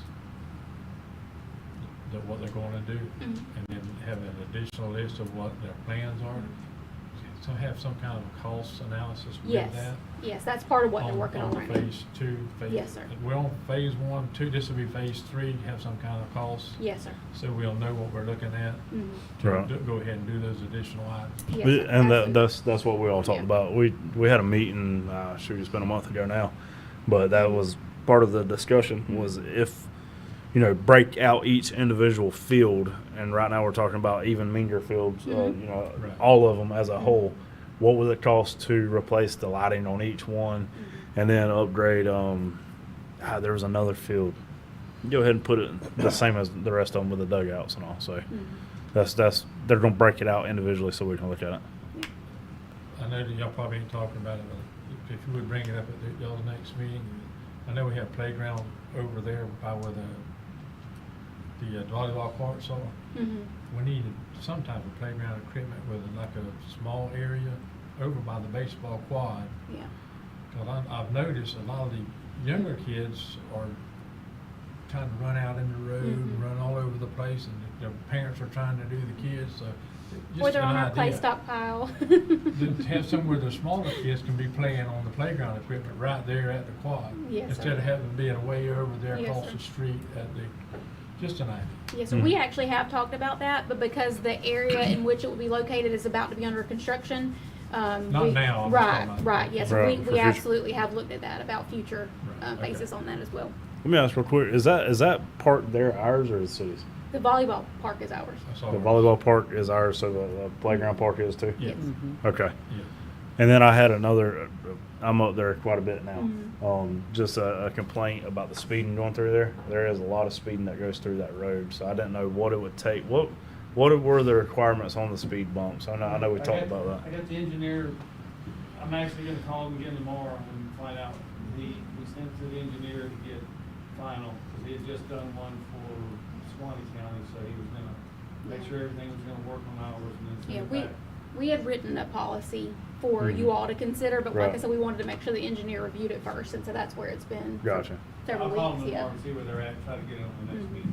Okay, so I mean, if we recommended them there, they would have to look at it and approve that? Yeah, so are they speeding like up Fourth by the coop up until the parking lot? Because I mean, we've got all the gates closed. Is that where it's happening? Not necessarily, I'm talking about the quads. Mhm. The road that runs by CFT? Okay, so North Boulevard then. That's city. Yeah. So That would be city there? You'd have to Yeah, get with city, the we city, can't and the do it. city would have to approve it. We can't Okay. approve that. Sure, But you okay, can well, I was ask them, just, you can ask them to do a traffic study, I mean, that's what has to happen. And once we get the approval from the engineer, we can actually help the city and submit that to them and show them this is what we're trying to do. Right. Yeah. And they might can do it. I totally forgot about it being city. But that's Yeah. city property. Yeah, yeah, yeah. City road, we can't do anything. Right. Well, if we're talking North Boulevard, that's actually a county road, so It's- it's in the city limits, but the county owns and maintains North Boulevard. But if we- It's yeah, an we can- odd exception that we have, but Yeah, but even if it's in city jurisdiction, they're the Yeah. ones that have to It's in the approve city it. limits. yeah, Okay. Just like we own this property, but right. zoning Right. would have to actually go to them. Yeah, I'm not sure how that arrangement came about. I think because it went through the park, but the county owns and maintains North We'll Boulevard. But find out yeah, if it's in the city limits, the city has something to say about it. yeah. Oh, I'm sure. Yeah. That's fine. Yeah. Okay. Thanks. Okay. Any other questions on NAB? Okay. All right. Next item is the courthouse generator appropriation project. So we actually were successful in doing our switchover on the weekend of April 11th. The generator has been installed and tested, installed and connected to the building. We actually do have to have a CAT come out and do the inspection to make sure that it's working the way that it should. And then we're also working through the insurance requirements. So because of the diesel storage tank on it, it does require some insurance that the county has to complete. So to get all of those requirements, we had to get through the construction and the inspection, and then that gives some more direction to the insurance company. So all of that is happening simultaneously, though. So there's no issues or concerns. We're very close to closing out this project in the next couple of weeks. We're very happy with the work so far. Does that diesel tank have to be encapped? Or is it just sitting out? It is. Is there a fence I around think it? it's built in. Yeah, it is Double built wall. into the It's built equipment into the itself. generator. It's a Yes. built-in double wall, that's the actual Yeah. base. I Yeah. didn't know if it was a separate. No, sir. It's this that's sitting right here on the end of the building. It's all in one unit. Yes, sir. So no fencing required. Okay. Yeah. Like I said, but it does require insurance in the I event just that wanted to tank make sure leaks. that if Or, it's yeah. in its own, Right. it's a whole different ballgame. Yes, sir. Absolutely. Okay. Any other questions about the generator? Okay. Sanderson Center, again, still a work in progress. I'm sure Mr. Moore would like to come back for another update in a couple of weeks to give us some progress. But again, like I said, that one with the bathroom addition is moving along. It's, no concerns there. We was actually in the Sanderson Center this week, and Mhm. it's come a long way. Yeah, it really has It's been. Looks looking great. good, Yeah. and Just the doors is an improvement. The Yeah. doors, Yeah. windows, Yeah. it's clean, I mean, Mhm. and then once he finishes the bathroom, it's gonna be a nice Yeah. facility. It is. It's gonna be very nice. We've actually gotten some new phone calls in the last couple weeks about people wanting to rent it, so we're excited about that. Community development permit software. So we have made some good progress with ADG over the last couple of weeks. We've had some training sessions. We have had lots of data going back and forth between them and us. Actually had on Monday had several hours of training with ADG. And then So- again this morning, Yeah. we had another meeting this Okay. morning. So the timeline for the product to be able to go live right now is somewhere around May the 20th. For Right, internally, for right, our use. right. So the public access is going to require a separate server to be set up for that, and so we've already made that purchase. But the delivery date is about June 9th, if I remember correctly. I'm sorry, I left my notes sitting on my desk. Ideally, we talked about before about being able to go live with both of those at the same time. But from a staff perspective, we've really talked about it, and for the staff to be able to use it and test it and make sure there's no issues, there's no kinks that needs to be worked out, it's probably a better situation than it all going live at one time. So we're only talking maybe a 30-day difference. If the staff software is live somewhere on the timeline of May 20th, by the end of June, when that server is here and configured, we'll be live for the contractors and the public to be able to use that. So again, we're don't know why the hiccup happened for all those months, but we're moving past it, and like I said, they've made good progress over the last couple of weeks. So. What's the reason for another month? Because the Is it that server. much more training that we have to We do? don't have all the, we won't have the equipment Yeah. necessary. The server is not delivered until like around June 9th, and then it has to be configured and installed. But if you're saying that you're gonna be 520, So our internal system will be on one server, the external well, public. okay, facing well, server let me is on a rephrase my different question. If our internal one, what's another month? Is that a month of training, or why are we still a month out from that one? That's just for the server to be installed and configured. Yeah, we're working now, we're still sending data back and forth, working on all the conversions, like, our valuation tables and stuff is what we met about this morning, to make sure that they're populating those values the way that we need them to be populated. So we're still working on that part right now. So, And they projected that it would be, that May the 20th would be the soonest that they could be ready on their end to go live with all of our data. Right. Okay. That answer your question? Yeah, okay. So you got another month worth of going back and forth with them. Right. Yes. Right. To get us ready. Programming, right. And then we gotta get another server, and then another 30 days approximately. Right. To Yeah. get everybody on board, and then we can go live. Yeah. So there were some conversations that went back and forth about a workaround with the server, but honestly, that's the best, most stable and secure way to be able to do that. Needs to be on its own server. Right, And right. You don't do no We're hoping workaround. too, Right.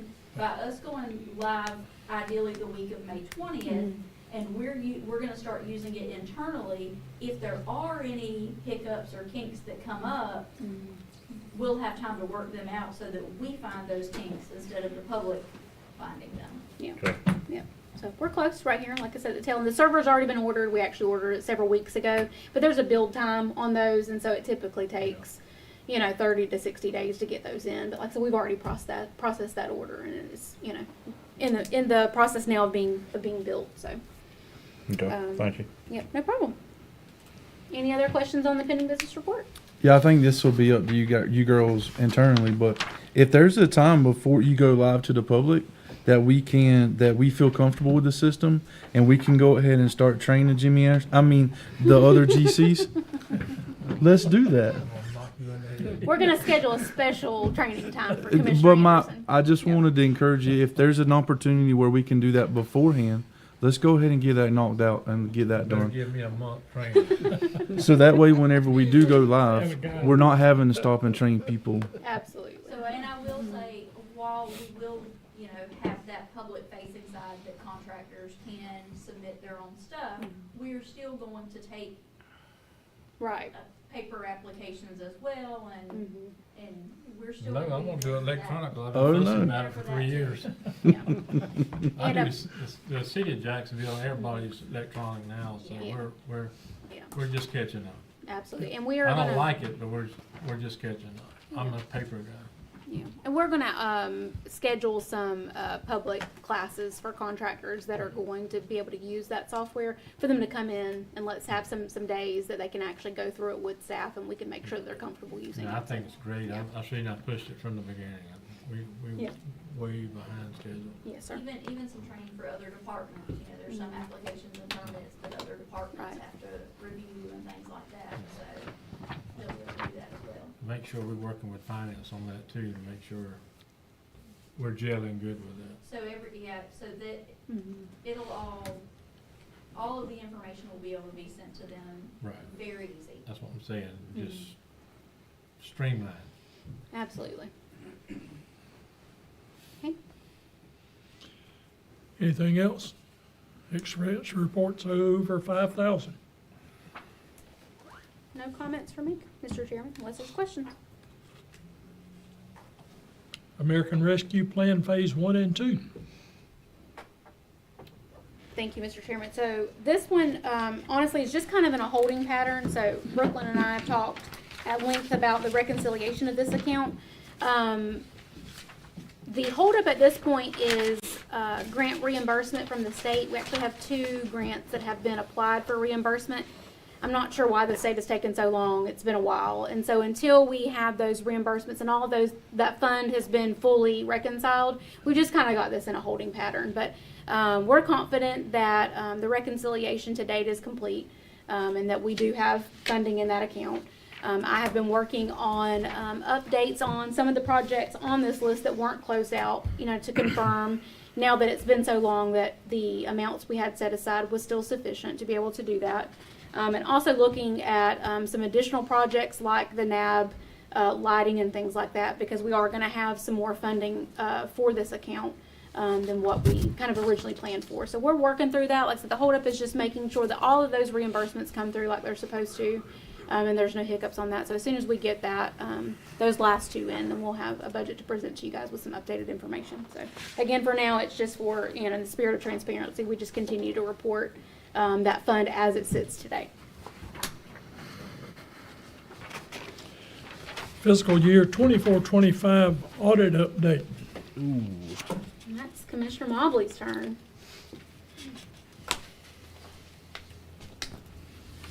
Email from Allison. Yeah, that's what I'm pulling up. Give me one moment, I'm sorry. It's not pulling up for some reason. Let me see if it's on my phone. Okay. Did get a good update from the auditors last night. Allison touched this morning. Okay, sorry. Good morning, all. This was as of this morning. Please see below for a quick status update on the request list and audit. The audit is progressing as scheduled, as all offices are making uploads and responding to our follow-up request. The Baker County, or the Board of County Commissioners request list is 95% fulfilled. Initial procedures are in progress with a bulk of audit scheduled to begin next week as the constitutional officers are completed. The clerk request list is at 85% fulfilled. Audit is in progress. The sheriff request list is 75% fulfilled. Audit is in progress. Supervisor of election, 97% fulfilled. Audit is in progress. Property appraiser and tax collector. Oh, well, let me split those up. Property appraiser request list is 100% fulfilled. Audit is in progress and entering the wrap-up stage at this point. The tax collector request list is 100% fulfilled and audit is in progress. Please let us know if you have any questions. So right now, that's a good update. We are moving forward with it.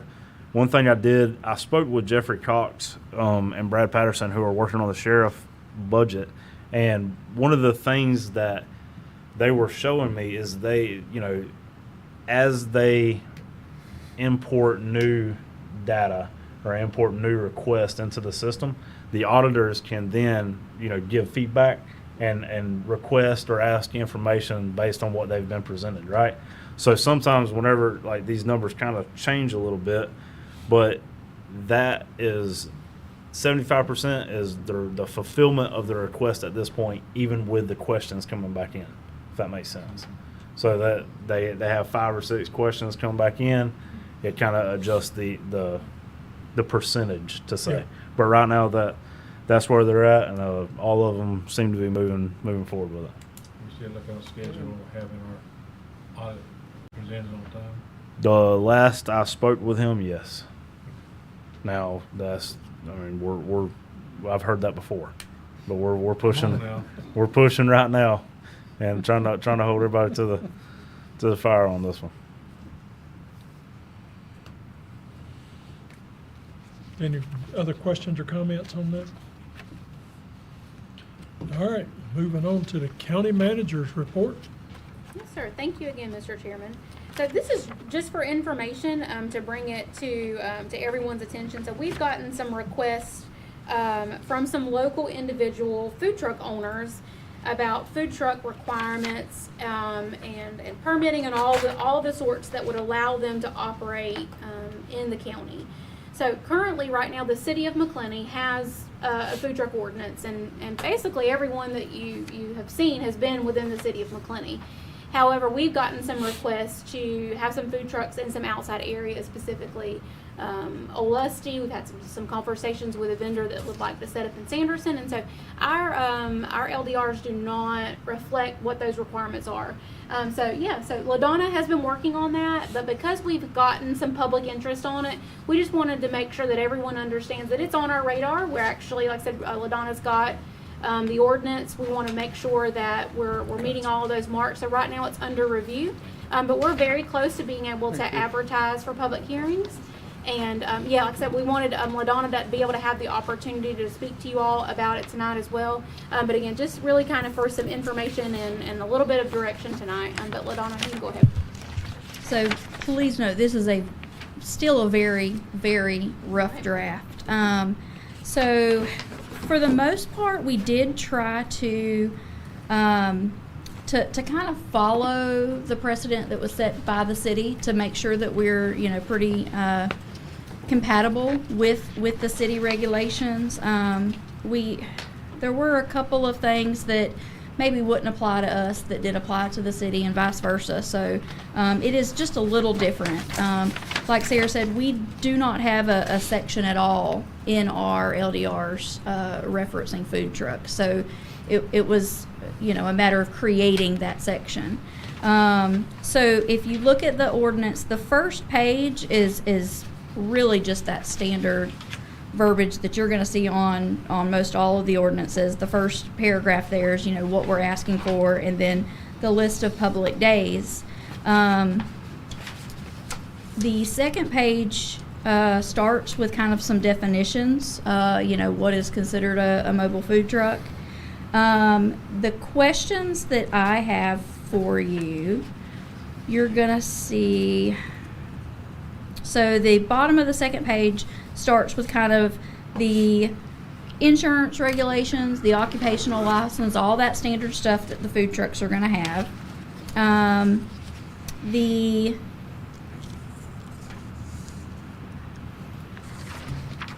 third page is going to get into a little more detail of when and how and where they're going to operate. So if you'll look at E, that's where most of my questions are going to come from. So that's going to be the any prohibited areas and hours of operation.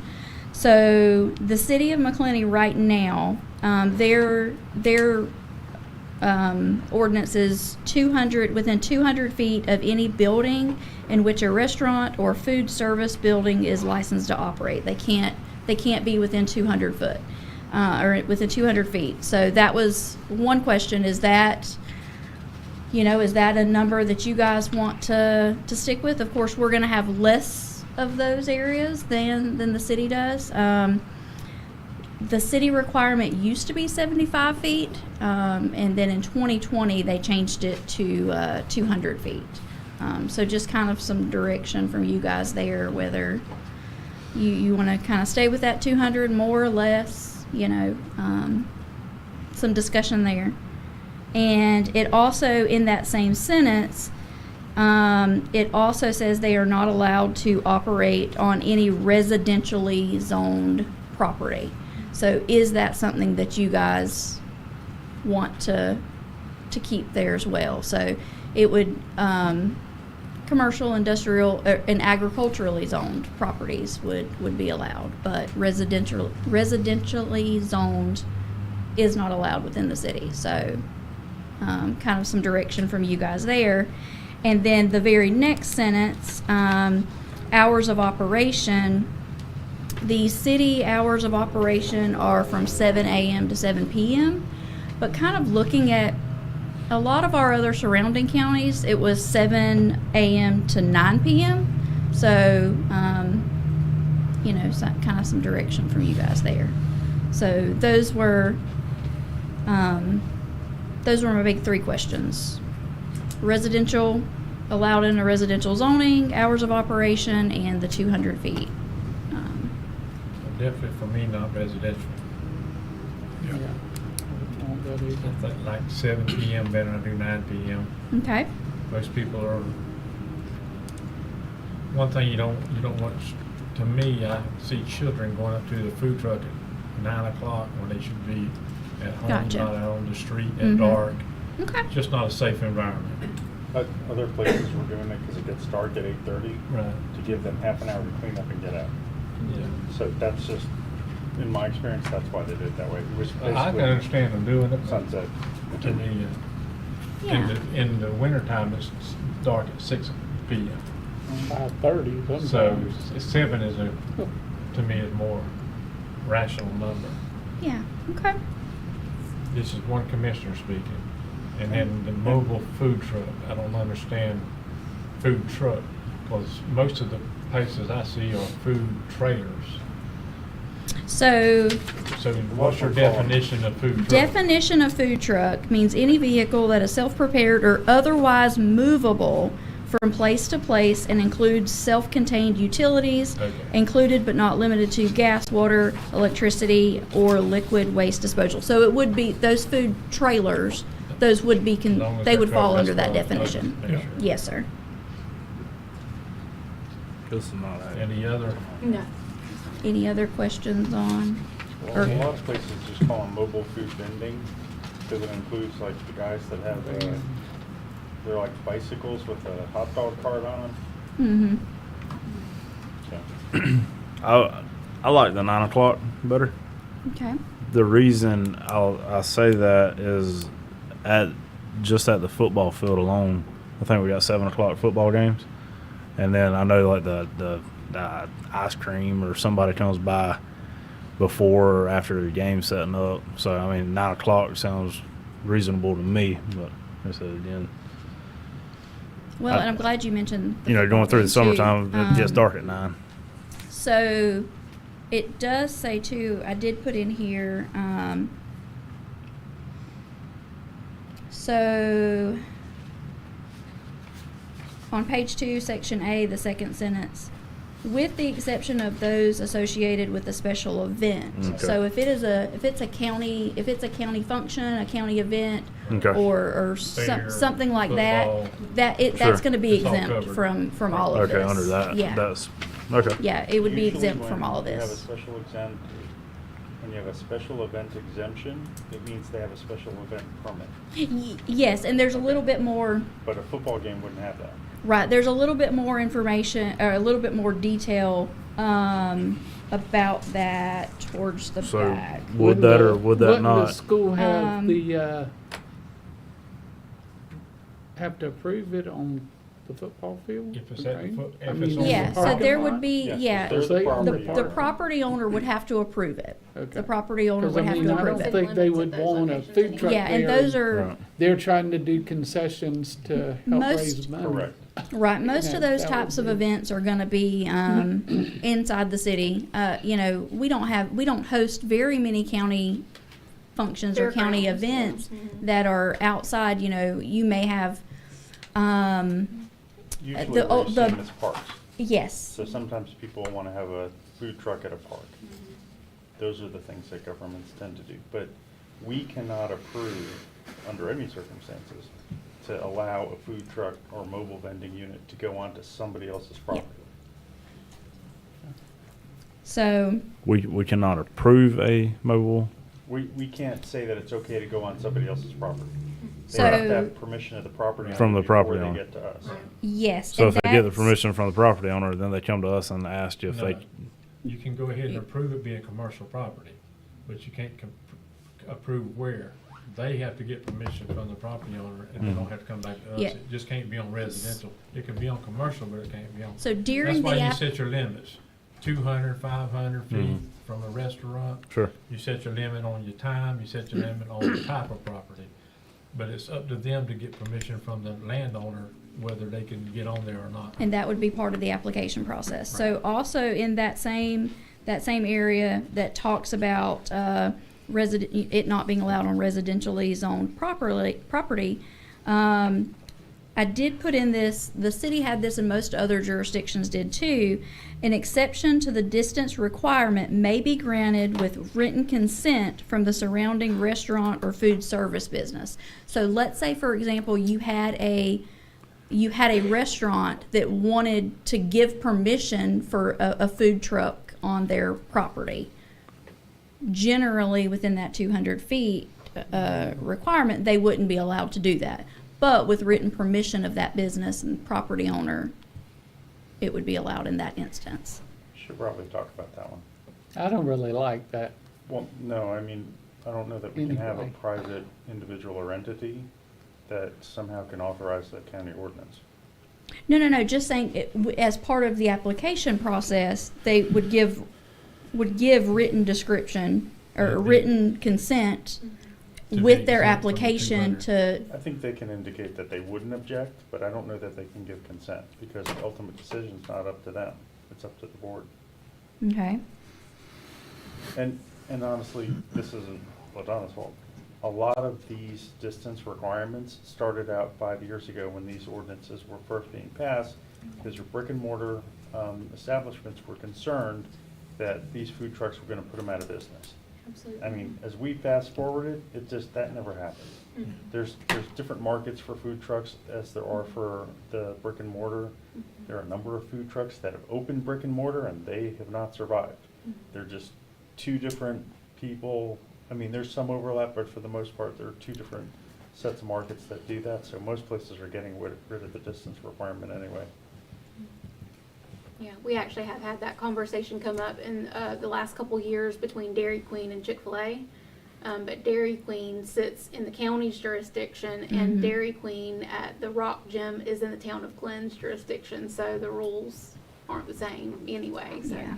but we do, have those conversations with people. I know that years ago the city had that problem as well at some of the brick and mortar businesses, and then there would be a food truck immediately across the street.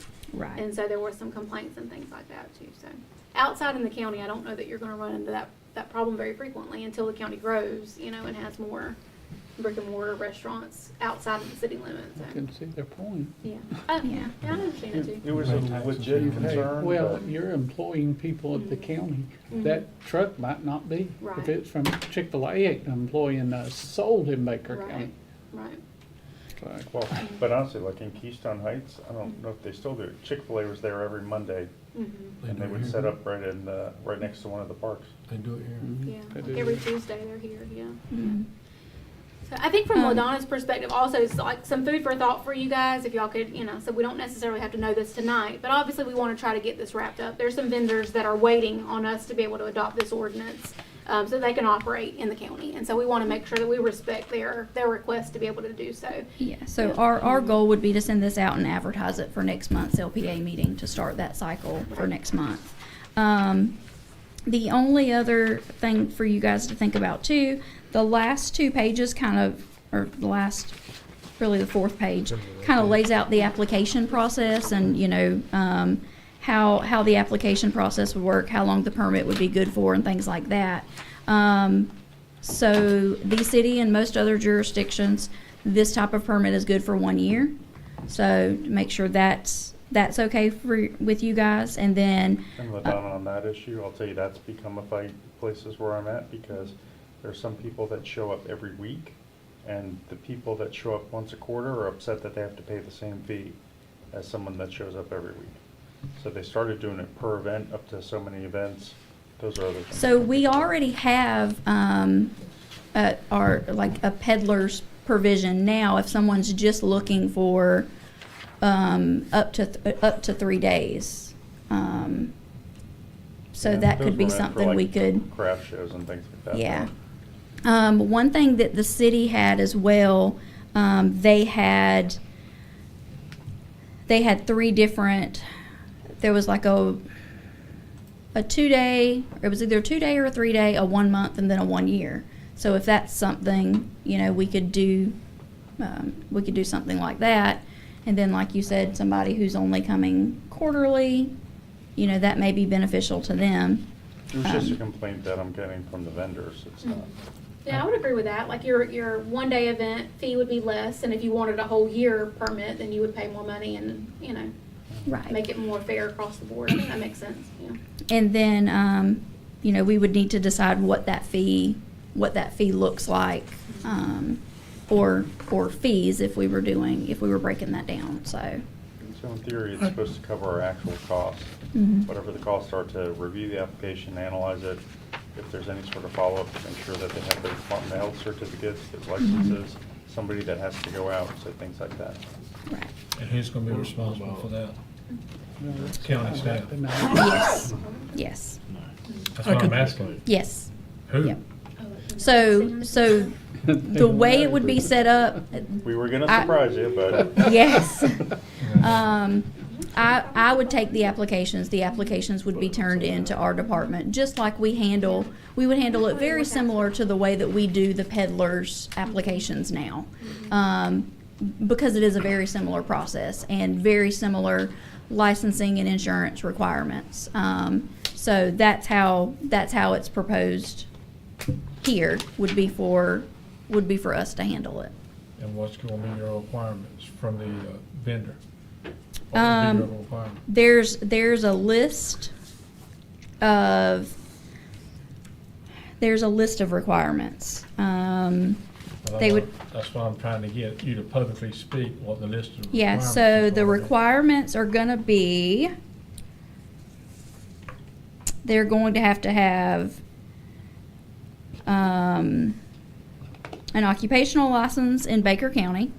They're going to have the minimum insurance requirements with Baker County listed on their liability policy, holding us harmless from anything. That should probably only be if they're on our property. You can just have an indemnification provision as part of the application. They don't have to name us as an insured just because we offer. And you just have to provide approval. proof of insurance liability. Mhm. They don't have to name Okay. us. They would name us as an insured if they're in one of our properties, parks or Like something at the like that. fairgrounds or something. Something like that. Yeah. Okay. And then there are health department requirements. They have to have their food handlers. It all has to be displayed on the truck. The trailer of the truck has to be registered, of course. Where else? And all this. And then there's provided- going to be an actual application That's too. all provided to Mhm. our staff. Okay. Yep. And then that application, that's going to lay out where they're going to be located, what the name of the, And approval The- from the homeowner. right, Or the owner- if not that's the needed, homeowner, yes, but the from the property owner, owner. yes, yes. Seems like a lot. You might want to change occupational license to business tax receipt. It is called that now, isn't it? I got one question. What about like the mobile lemonade stands and stuff? That right there is saying food. Is A food lot of considered? times You'll exclude, like if a kid's setting up a table with lemonade, you're not. Or like a coffee truck. Or a coffee truck, coffee trailer? That's pretty popular Yeah. these days. Would that fall as a? That Is would that- fall under this. That would fall under food? Yeah. Okay. Well, food and beverage are going to be lumped together. I haven't seen the definitions, but. Yeah, and anything. Because I mean, so- there's a and- couple and I mobile can- lemonade stands and stuff like that. So I can go back into those definitions and anywhere that says food, make sure it says food and beverages, just to. I'm just asking. Just if to that's- cover us on that. Is it separate or is all that the same? Usually in definitions, it groups them together. Yeah. Section 5 on page 4 looks like a legal issue for me, and I'm uncomfortable with the way that's worded. So this was something a lot of. It was a very. Everyone kind of had a different way of saying this. So this is actually, and so when there were sections that a lot of different places were viewing it different ways, I tried to kind of push towards the city to be similar to them.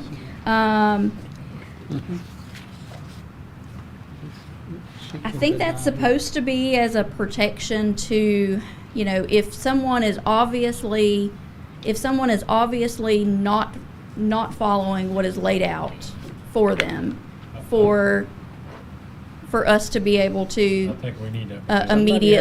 immediately revoke that, They could be or selling alcohol out of the unit. Right, I mean, there could be right. several things they're doing in that unit that there should be a provision for the county to just revoke their license. Well, legally, if something's going to be terminated for good cause, you have to define what good cause is. right. And you can have a provision that you're not approving any alcohol sales. Yeah, I think you have to define good cause or You know, you have to better define that than what it's stated Well, right and if there. you read, and if you read on to section 6, and we could kind of add some of this into section 5, that if for any reason, a permit was denied or revoked, that they would be given written notice as to why it was being denied or why it was being revoked, and that they would be able to appeal that. Yeah. I just don't want beverage trucks. I know we have coffee, we have lemonade. I see, and I drink the lemonade. I love their lemonade when they make the fresh lemonade. Mm-hmm. But I don't want to see liquor. So beer. there were some I've seen entities that had specific, like Rich said a second ago, you know, specific to non-alcohol sales, and we could add that. Should be in ours. Okay. Because I don't want that, I mean, popping up in our neighborhoods, you know. One thing leads to another. I ain't saying liquor and alcohol's bad, because that's just what everybody Right. is going to say. If you want to drink it, that's fine with you, but don't, it shouldn't be in every neighborhood or that easily available. You may not want it next to a ball game going on. Right, I mean, just, Right. you gotta be careful on that kind Oh of yeah, stuff. no, I get it. Does this mimic some that you've seen? I haven't seen it yet. So I don't know. Yeah, I just Okay. I just handed that to you guys, so Rich has not. It'll go through him. Yeah, Yeah. that'll Look it be up. part of the process too. That's Like I right. said, this was just kind of what I'd put together so far, and I Right. knew there were some specific questions that I kind of wanted to get some direction from you guys Sure. before we went any further. Well, I would say definitely look it over and see if it resembles anything Yeah. that you've seen in the other counties, and we'll try to go from Before, there. absolutely, before it was advertised, we Okay. would do that. Sounds good. I still think 7 o'clock. You still think 7 o'clock? Okay. We probably need to get consensus on the board on that, because you got 2 members not agreeing on that. So y'all would get consensus of the board, and we'll go with that. I would say you can also change it when it comes before you. Well, You can adjust there's no it. sense in changing it now if you got consensus at 7 or 9 o'clock. No, I'm sorry, sir. My thought process is, as you go out and talk to people about this, I mean, you'll get feedback, and that may help Okay. you solidify where you want to be. I'm not gonna change from 7. Any I hadn't decided. Yeah. Well, this gives us an opportunity to go out now and talk, so. Yeah, yeah. It's the first time we've seen it. Any You can opinion, also any do different opinion, seasons, too. any early opinion be about the out 200 there square, for that. 200 feet I'm is worried that, about people being dark and they get run over. 200 feet's reasonable to me. 200's fine with me. He says we can do seasonal, so like if we do daylight savings time and the other different, then I would agree with that, because it's still daylight. So take a step back. Your authority, for the most part, is a police power designed to protect safety. So Yes. if your basis is safety, then it wouldn't make sense to, before or after daylight savings time, to have different. Because Okay. safety's the biggest thing to me, you know. Yeah. Because most of these food trucks are right on the edge of the road.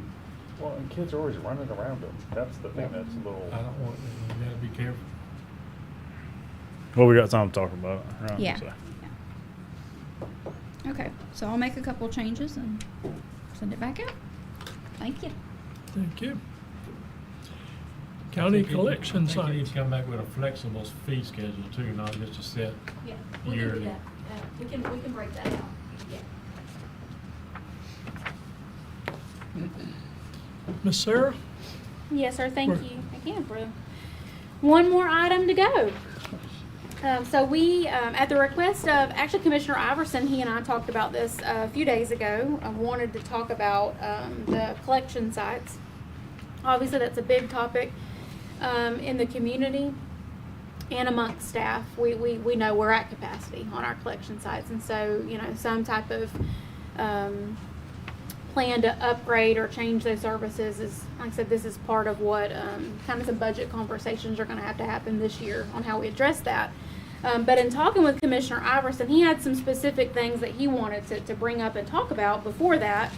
And again, we don't necessarily have to make decisions on these tonight, but we definitely want to start those discussions on how we would like to be able to handle that.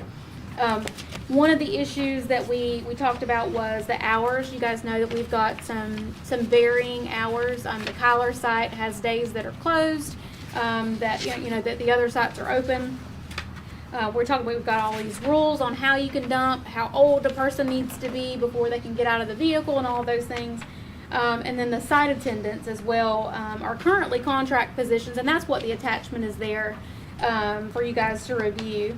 And I think we've got a person here with Southeastern Services that's here with us, so I appreciate you guys being here in case we had any questions for you guys. But that was just the discussion related to what that costs the county to contract those services out. So the site attendants themselves, obviously, they're not county employees. We pay Southeastern Services to provide that. And what we've done is giving you an invoice from March of this year and then going back several years. If you'll look at that, that's the reason why there's multiple that are provided. So the question is how that cost has increased over the last few years.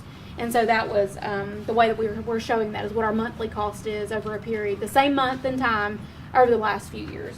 And basically what we have an agreement with is with Southeastern Services that as minimum wage changes, we have those rate increases based on that. Of course, there are some other issues that happen with that as your wage increases, your workers' comp costs and those types of things change, but that is based on what the status of the minimum wage is in the state of Florida is how those rates are calculated. So again, just open it for discussion at the request of Commissioner Iverson. I'll let him kind of take the lead, but that's where we are and why we're, what we're planning on talking about and where we are today. So some things that I just wanted to bring up to the board. First of all, what I wanted to bring up was just for informational, just to kind of throw this out there and make sure that to see if anyone else had any other concerns or opinions or ideas. So been working with the road department, with the solid waste guys. And so just a few things. First of all, in my opinion, the process needs to be refined. The process needs to be better. That is not a knock on our guys. That's not a knock on Southeastern guys. But I don't know how often you guys dump trash at these sites. Mm-hmm. The process could be refined. Very few things I would have to complain about this county, and I have had quite a few issues at a dump site, a collection site. And so just a few of the things that I wanted to point out is, in no particular order, but it's always a question on how much household trash they can take, how much lemon debris. The schedules is something that I think we need to visit. I think that in my opinion, after speaking with the guys that are in the field every day that do this, is that we should have a more uniform schedule on our dump sites, our collection sites being open. There are negatives to that, so I'm not saying, hey, we need to make this decision right now, we need to do it, but I think it's something that we need to discuss. We need to discuss the pros and cons of more uniform schedules. I think that we need to discuss contract versus county maintain operating these sites. What the cost would be, what the ups and downs would be, and that's really what I want to do. I really think that overall that these dump sites are something that affects the majority of our populations, of our citizens, and it's something that could be better.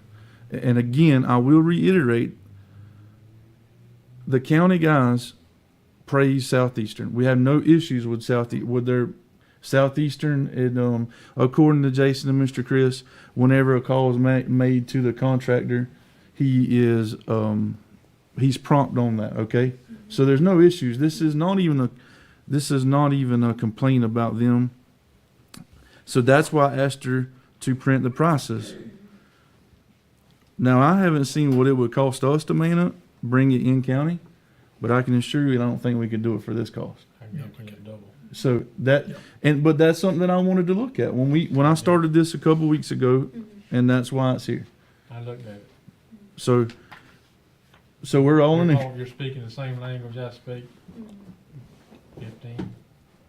12 years ago I started, when I was walking the roads picking up garbage and people throwing garbage at me side of the road.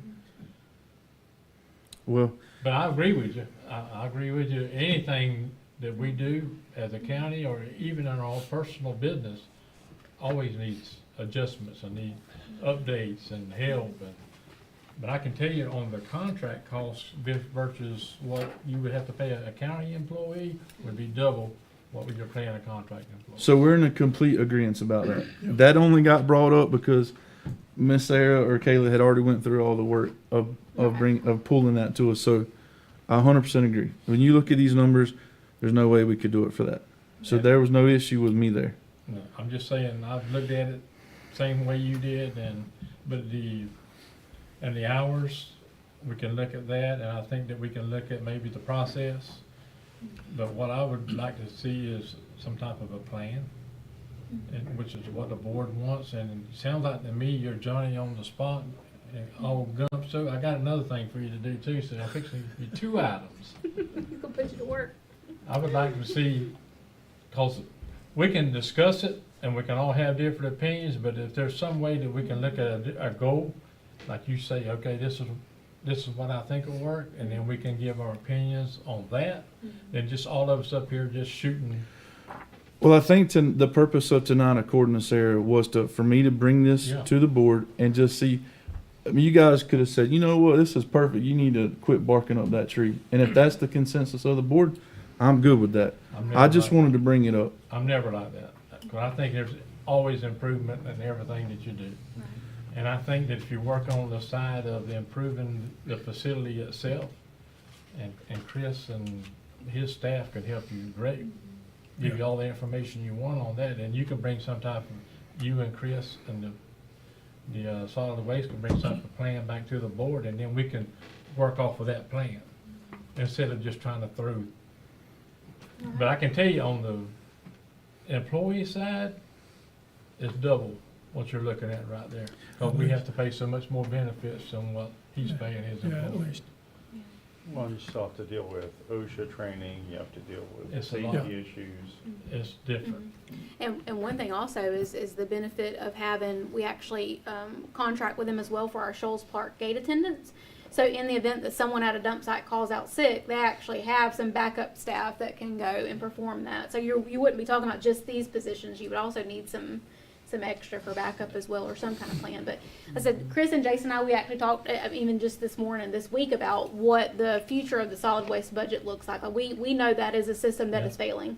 And we have already identified deficits that we had planned to work on. So I think what we're saying, we're all on the same page. This is a problem, we need to address it, and we need to come up with a budget And we're that already supports looking at it. the finance part of it through Absolutely. assessments. So that's what I was about to say. But Yeah. this is a good start Mhm. with Mr. Iverson wanting to rework the system and look at the system, go into detail and dig into the system. It's always good to have a fresh set of eyes on anything. Absolutely.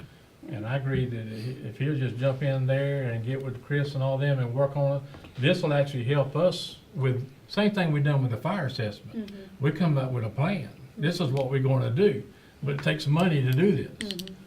And if y'all set forth a plan, and then when we come back and having to do the assessment just to cover our costs, this is the plan, and this is what we're gonna give you for what we're doing. So I think you're spot on.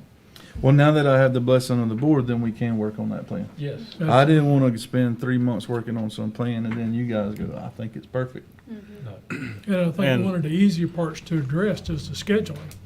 Having one site open on Mondays, most holidays fall on Monday. You don't have staff there to support them.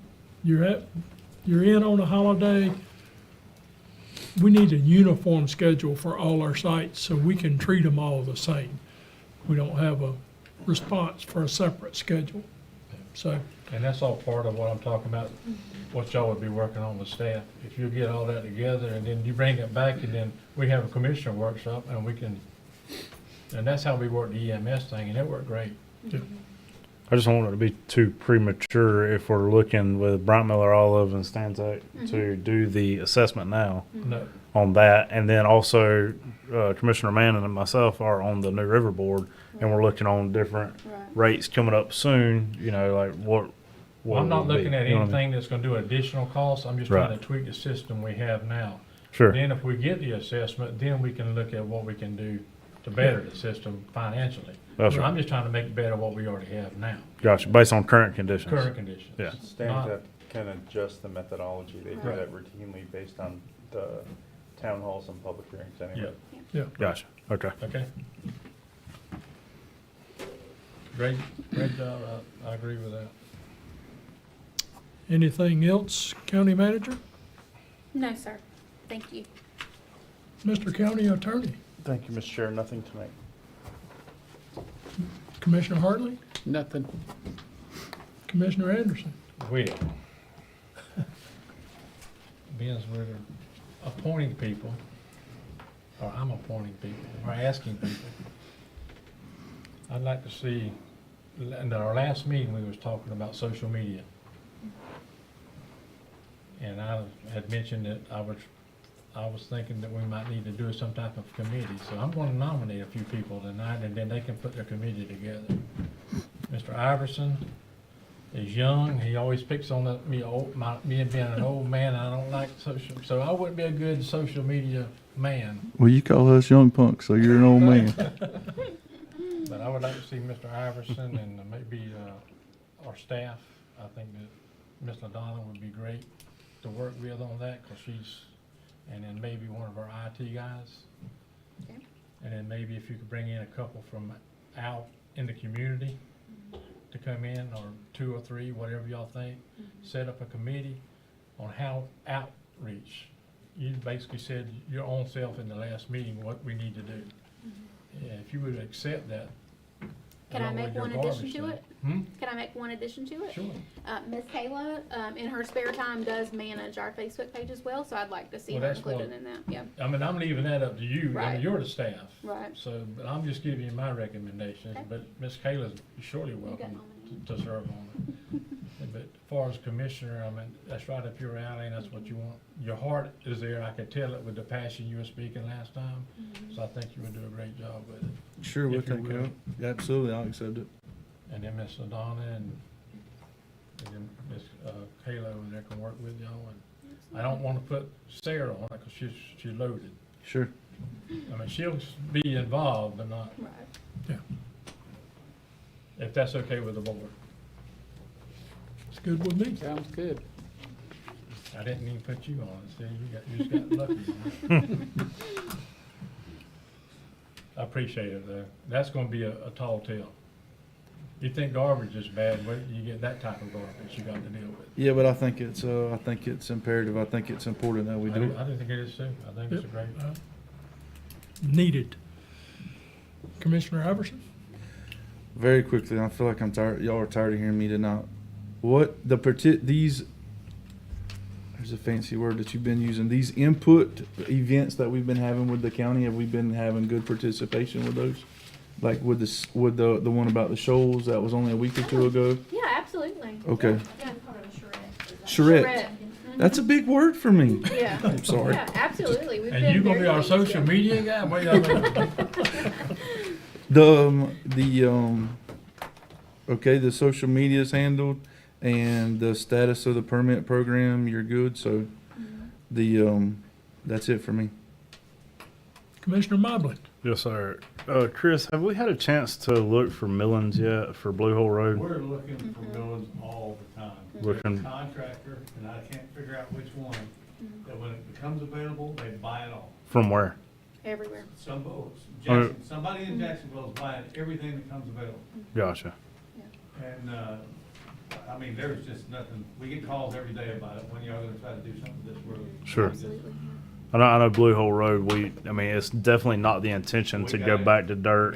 The dirt was, we put the dirt on there just to smooth the road back out. Right. When the rain stopped, it messed up everything. It was, the idea was to go in, grind and smooth it out, leave the buildings there. It'll eventually start bonding back. It'll be a smoother road. Then the rain stopped. And so we've got several roads like that in the county. Okay. We just cannot find millings. Right. And everybody keeps calling and saying, well, you go right on the other side of the expressway, there's piles and piles of it. It's all gone. It's not, it was all sold. As soon as it was put up, they bought it all at a Okay. premium price. Okay. Well, But we're what constantly- what other options or other suppliers do we have? Or have we looked at that? Everything we're doing now, when the state comes in and, we get a repaving job, and it becomes a job where we're milling and resurfacing. We're getting all those millings. We retain all the millings now. Right. As long as it goes that route, if it goes to the one where all we can do is go in and tack and pave, then of course we're not getting the millings. That's right. All jobs going forward, we're trying to retain all the millings here in the county. And we're actively searching for other Absolutely. sources to get millings. Yeah, Right, because I know that was an improved road that we went and ground down because it was so rough. And then now we've pulled the ditches to try to smooth it out. Now it's We really actually hauled dirt in, we didn't just pull ditches. We actually pulled the hauled dirt ditches in. and hauled dirt in to smooth it out until we can get the millings to replace it and get it back to Yes. better than Right. it was, right? That's Okay. That was It's a the temporary original fix. plan. Okay. And it still is. Still the plan. Sorry? What about using rocks? We've had good success with that in our subdivision, with just going through with the rocks and like when Carl Brown, looks like someone did it today. Anytime that dirt starts getting soft, they bring rocks in. Talking about like gravel? Gravel. Gravel. Gravel That's- doesn't compact the same way. Sorry? Gravel just doesn't compact the same way. Right. I mean, it won't hold as good as millings, obviously, but. I think it would depend on the traffic on the road too, Right. you know, what kind of conditions it would have. Well, that's something. I mean, obviously, we need to keep actively searching for millings because I think that would be the best option, or either, you know, even looking at what would it take to lime rock it, you know, get it at least better and maybe sealed and tacked. Lord, You don't know. Not right now, you know. Yeah. Either. Lime rock, the lime rock in the long run would be a better way, because then we could go in with our grinder, regrind it, grade it back out, roll it, and it's back to where it was. That's right. Right now, it would We just could be get like they surface, do yeah. in. Sure. Yeah. We could get like Columbia County, where they bought enough land, they went in and dug their own lime rock pit. As soon as they hit lime rock, they lime rock every road in their county. But it's. Well, I'm that's just it. trying to make sure we're still progressing, not just leaving this a dirt road at the end of the day. Right. Yeah. That's right. So Blue Hole Road, I just want to make the comment, you know, there's a lot of people riding four-wheelers side by sides and everything else. We do it on the weekends. We enjoy it and everything else. Please be mindful of the extreme drought we're in, and, you know, driving through there, tall grass, everything else with the you know, cars, trucks, everything. Just please be mindful of the extreme drought we're in, and just pray for rain, because right now all the counties around us and our county itself is experiencing really bad wildfires, and so it's something we really need to have on the forefront of our mind going forward. So other than that, that's all I have. Mine short and sweet. Just to follow up on exactly what you said. Be aware, fire conscious for everything. It's critical right now. And pray for rain. We need rain more than we ever have in my lifetime.